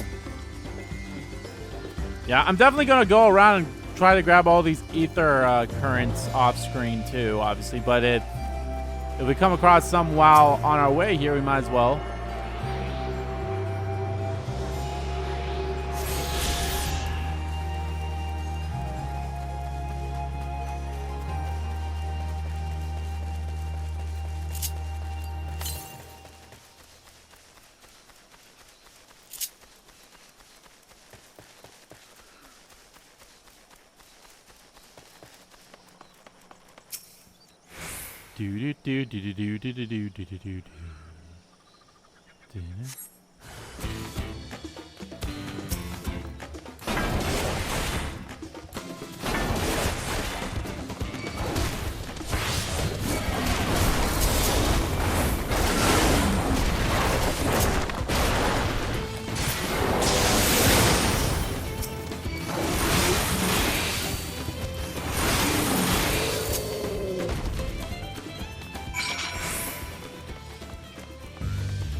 shake it off over time. I shake it off. I shake it off. Ooh, ooh, ooh.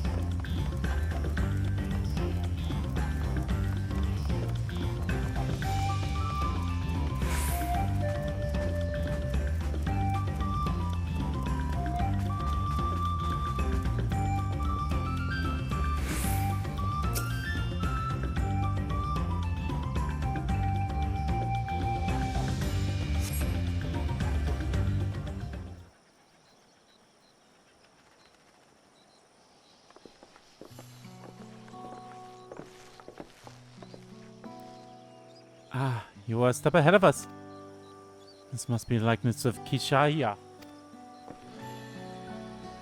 the new Hanu deity of the harvest. Even a sacred image are woven with reeds. I was half expecting a flying whale.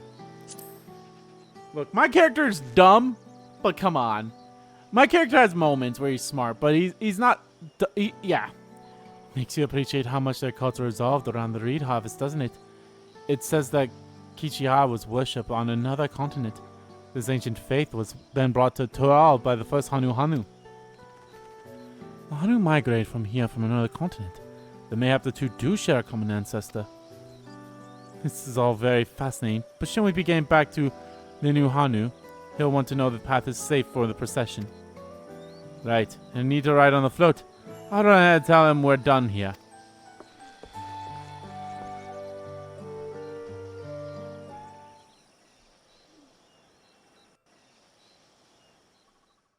Meanwhile, Okanu.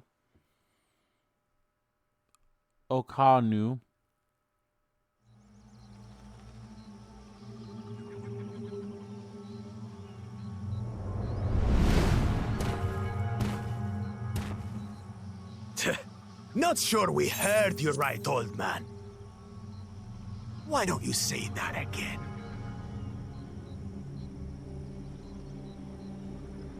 As many times as you'd like. The third promise tasked me with repairing this float, and I'll not relinquish it to an uncultured brute like you. Uncultured brute. Much less one that can't even manage a simple greeting. We wanted to handle this in a civilized way, but we're more than willing to kill you.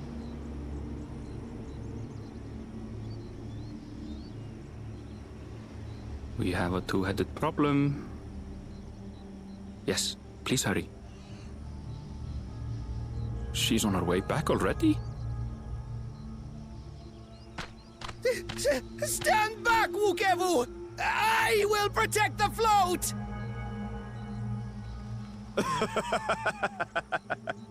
Are you trying to be brave, little bird? I could never have repaired the float alone. Not properly. But thanks to Wuk Lamat and her friends, we can hold Ihihana again!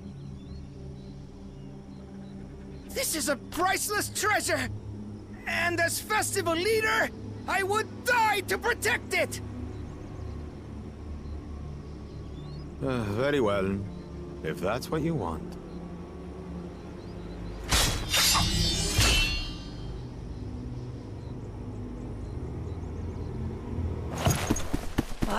Cha-cha!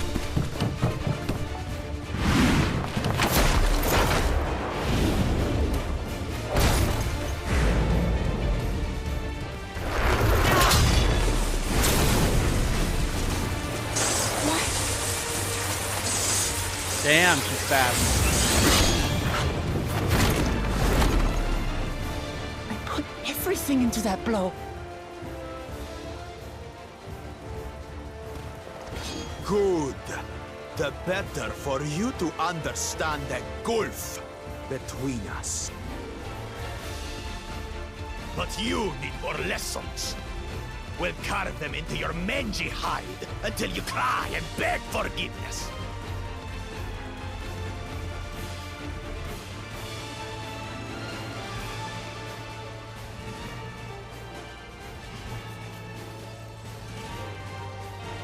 Your brilliant plan was to steal the float and take the credit. The so-called blessed siblings are nothing but cheats. Cheats? Your scorn is sweet music. Come, weaklings. We'll crush you each in turn. Or all together, if you like.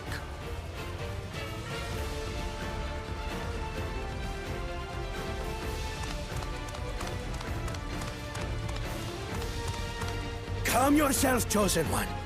If you fight in earnest, this will end in a massacre. Yeah, for him. What's more, we have word that our other prospect is on the verge of success.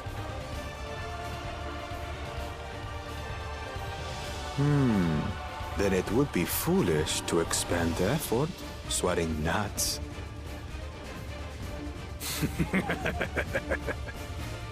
Lucky for you. Eh?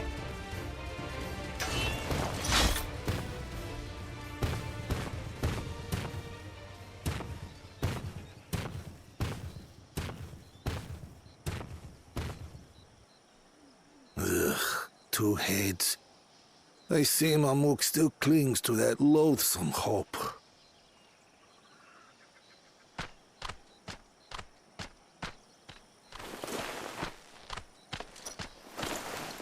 Talk to us, Third Promise. You're not dying, are you? You're not dying, are you? It'll take more than that to kill me. So, are we having this festival or not?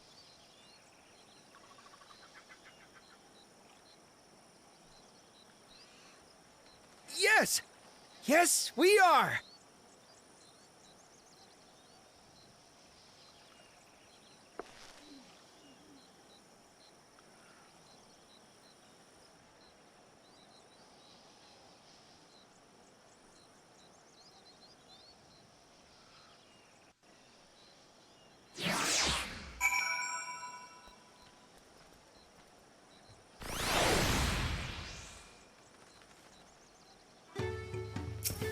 Dun, dun, dun. Thank you for coming to our rescue. I tried to protect the float, but against the two-head, I may as well have not been there at all. Nonsense. You stood your ground and brought us the time we needed to make it back. You were incredibly brave.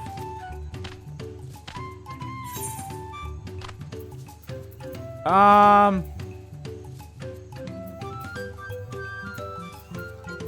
pumpkin orange dye looks pretty cool. I'm not really a big fan of the dyes. I totally get the appeal for them, but like with me not having enough room as is. Knowing the Hanu, Wuk Evu wishes to spread the word the festival will soon be held. The exciting interlude over, you'll be pleased to know that my repairs are finished as well. Before we commence the festival, however, it would be customary to inform the villagers that Inuhana will be held after all. Go forth, but do not forget your greetings. At this stage, I should hope the reminder is unnecessary. Oi, Kali, I see, I remember.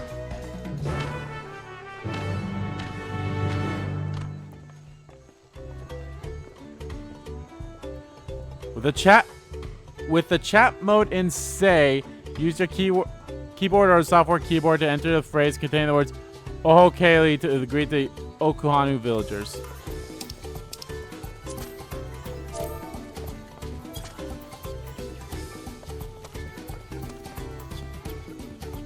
I thought I could copy it.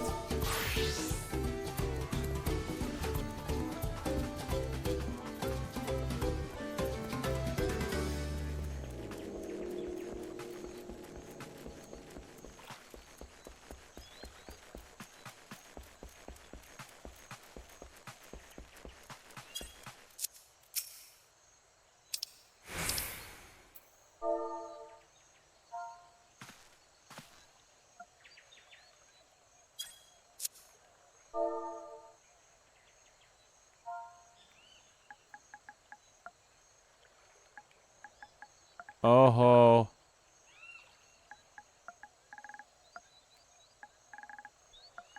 Kali. Oh, Kali.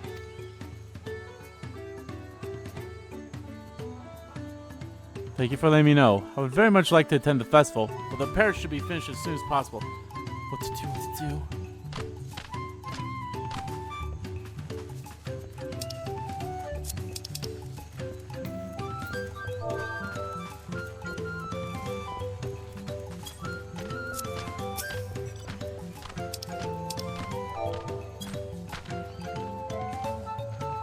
Oh, Kali.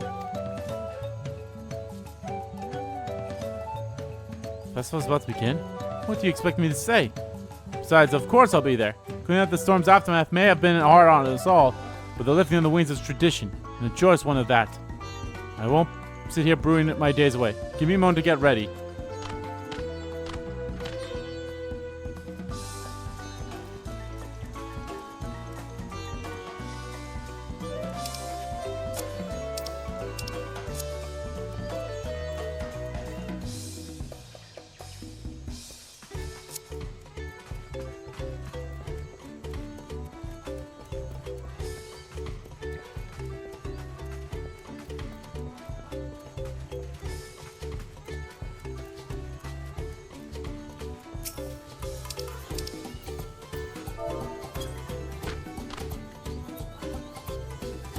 Oh, Kali. What? The float's fixed. Our fallen friends would be glad to know that Inuana will soon be underway. They would have wanted us to honor them with celebration, not let the loss deter us from it. I must go enjoy the festival for those who no longer can.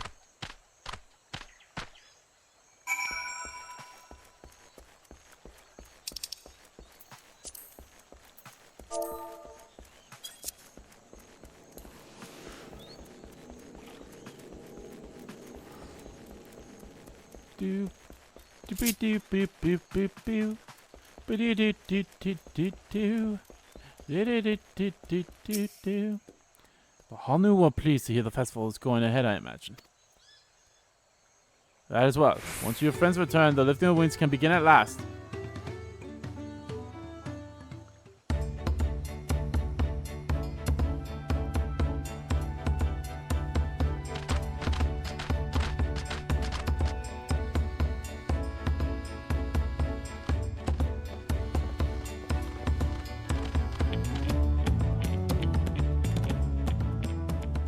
So few have come.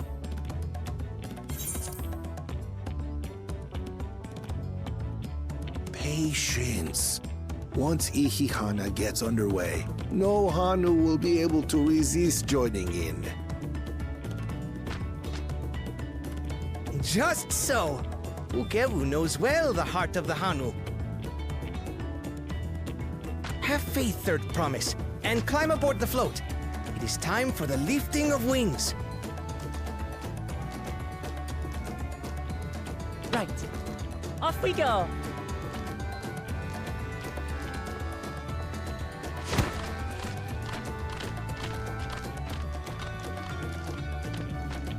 Ihihana is a prayer for bountiful harvest, but this is not its only meaning.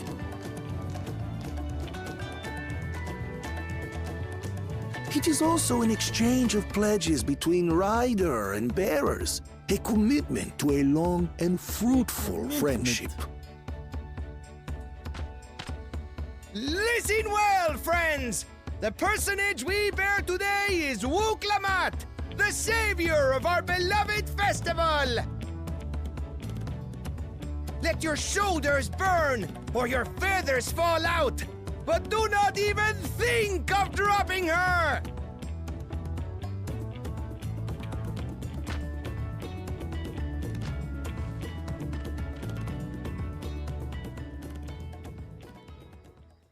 Ready and...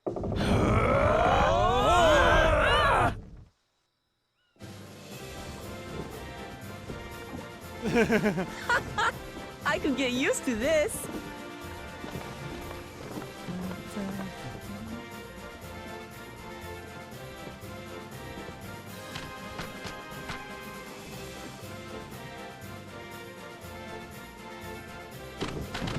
Will empty bellies stop you from joining in the fun?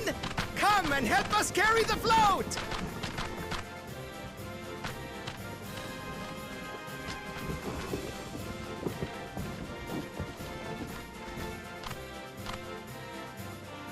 Well, well, well.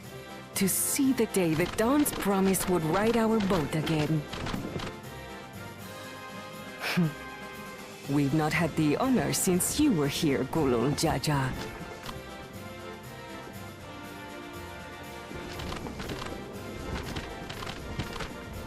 Right. We've enough bearers now. Onwards to Kozanuaki!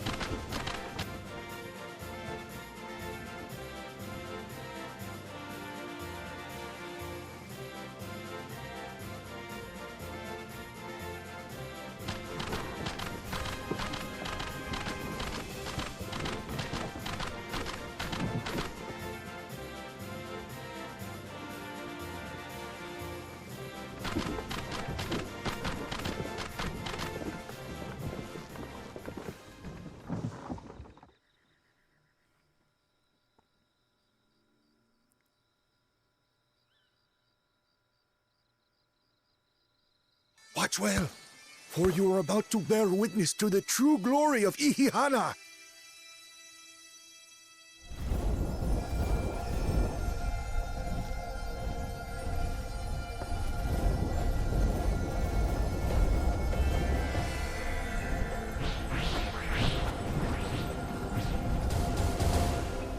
The float draws upon our life force, concentrating and amplifying the energy.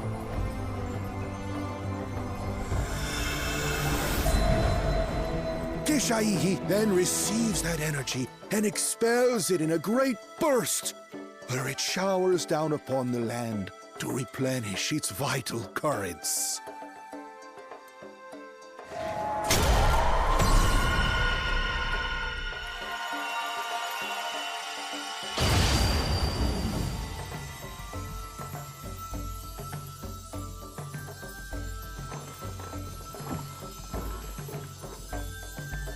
Ooh, pretty.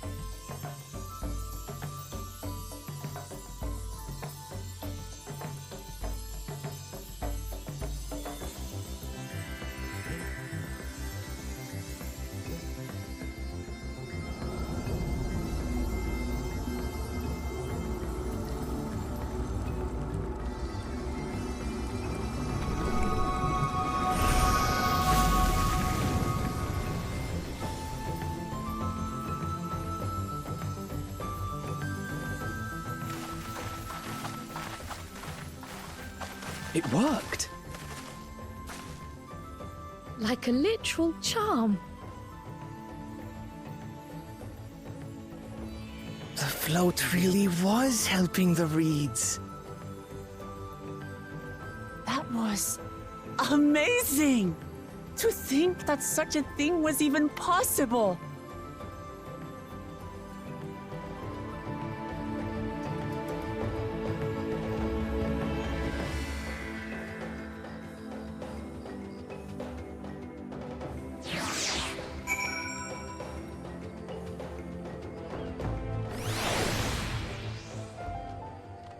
Yay!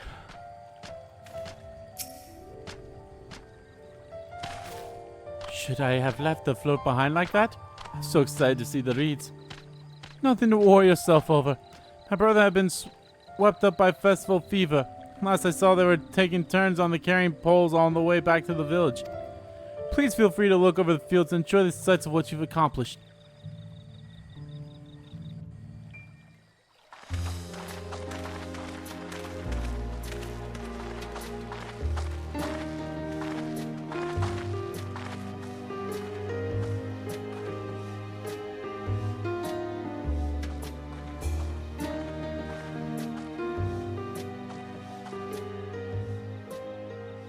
Some of them still look a bit sickly. I imagine even the harvest magic has its limits. If the Hanu continue their festival tradition year after year, though, the entire field should eventually recover. And it also gives space for the other people to repair Where the does fields. that leave us with the feet, then? You've got nothing to fear on that account. Our situation could never have resolved itself. The revival of even a single reed would have served to demonstrate your commitment to the task. That you recognized the nature of the float and found a near-perfect solution in Ihihana proves your dedication. What's more, I don't think I've seen the festival produce such impressive results since I was a mere chirper. Chirper. We have been lax in maintaining the float, diluting its magic and reducing Ihihana to hollow theater.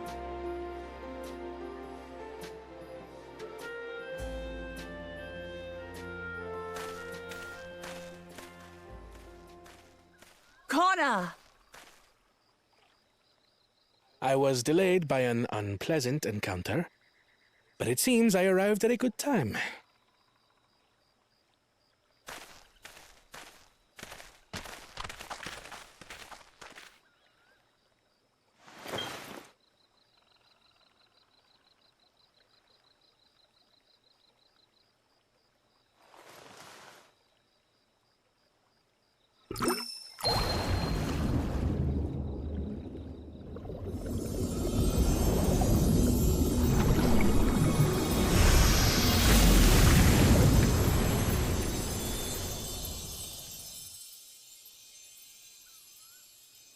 Oh, isn't that wonderful?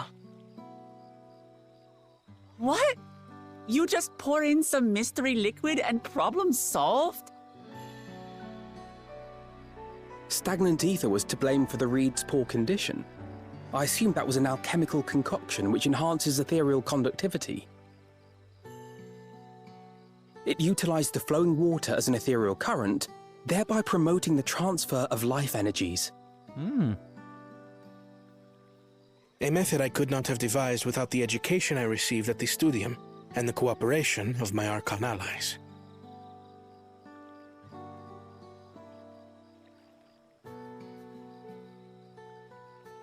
Archon allies?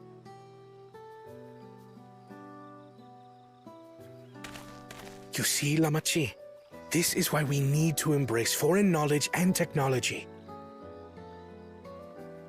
Employed appropriately, they make light work of what would otherwise be arduous labor. There's no need to lug around heavy floats.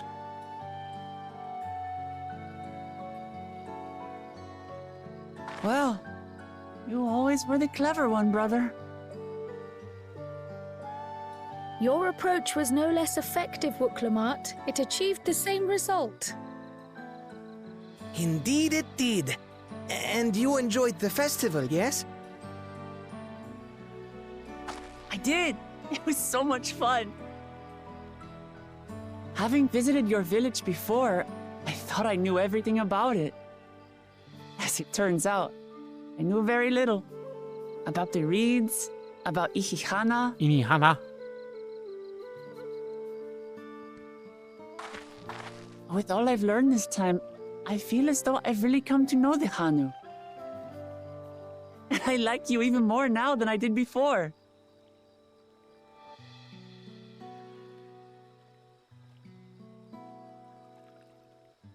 The feeling is mutual. And it's not just you who had a lot to learn either. I'll never look at our float the same way again. The two of you have exceeded expectations. Come forth and claim your stones.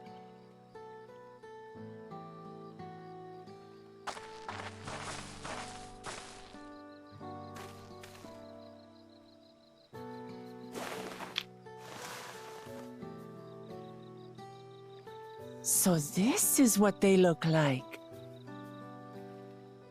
Go on, set it in the tablet.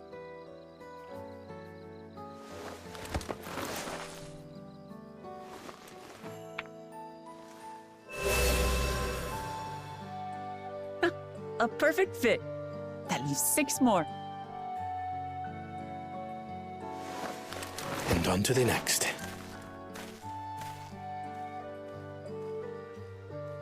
Not even a moment of celebration. That's Kona for you.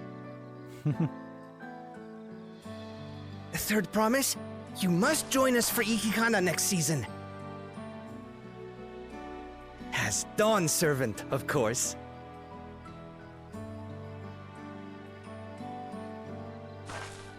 Right. It's back to Tulihiola for now. Yay! Thank you for having us. I look forward to seeing you all again.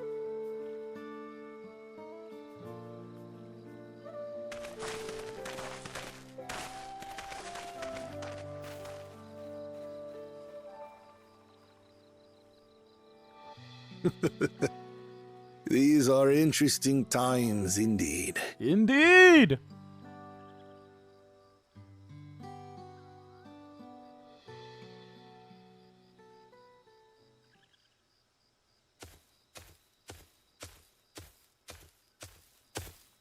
The concoction was brewed by Kona himself. It's a test vial, but it should contain the same reagents.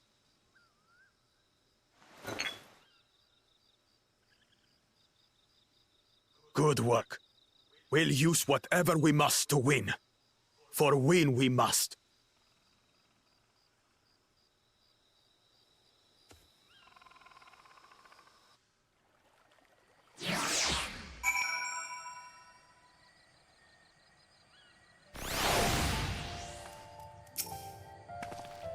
My journey's just started and already I met so many wonderful people. Wuk Lamat I for one. He's a bit eccentric, but everyone can stand to be as respectful of other cultures as he is. And Lenuhanu, it warmed my heart to see him honor his departed friend through Inihana, and to help others do the same. I can't help but feel excited thinking who else I might meet over the course of the contest. Come on, let's head back to Zarutai.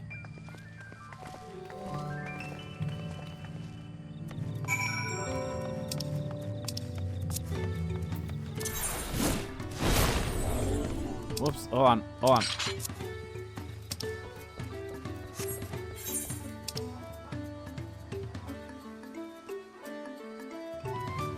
Oh lord, this area is big.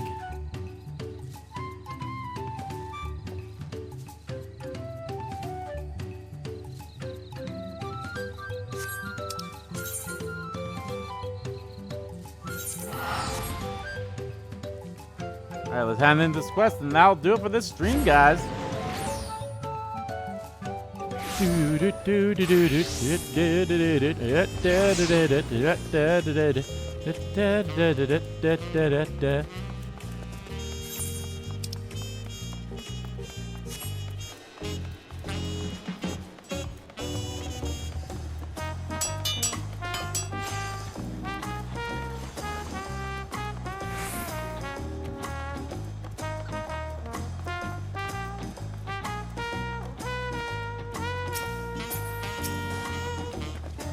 And just like that, we found an elector and won our first keystone. I knew I was right to trust your instincts. Come on, let's keep things moving and march onwards to Urpurakpaka. Chances are good we'll find an elector there as well. Before we do anything, however, we should see how your opportunistic parallel friend has to say. There we go. Alrighty, guys. That is going to do it for this first stream back into Final Fantasy XIV, the first stream of Dawn Trial. Thank you all for watching the stream. Whether watch it live or archived here on YouTube. I'll be back on Thursday with some more Another Crab's Treasure, which should be the finale for that. And of course, guys, just a reminder, I do release videos every single day of Shin Megami Tensei 5 Vengeance. So guys, hope you are enjoying that game too. So I'm probably going to do some stuff off screen, maybe do some dailies, go around and some other stuff too. I'll figure something out. But yeah, guys, maybe do some fates or stuff, or maybe I'll hold off on doing fates and stuff in this area. We'll see. But I definitely want to like just get back and just play around a little bit in some of the stuff here. So, all right, guys. All right, thank you all again. And like I said, I'll be back on Thursday with Another Crab's Treasure. I'll be back Saturday with Elden Ring, and so the next stream of Final Fantasy XIV won't be until next week, Tuesday. So it's a little much there, but that's fine. All right, guys. Oh, I mentioned this in my update video, which I released on my other channel, and I think I mentioned this in my monthly post, but I am going to be going away on a trip starting on the last Saturday of the month, which is the 27th. So there will be no stream of anything from the 27th of July until I'm coming back either late August 10th or August 11th, so it's going to be a while. So I'm going to be going away for there too. So, all right, guys. Again, thank you all for watching, and I'll see you guys on Thursday with some more Another Crab's Treasure. Till then, take care, guys, and enjoy Dawn Trial yourself if you are playing this. Bye-bye!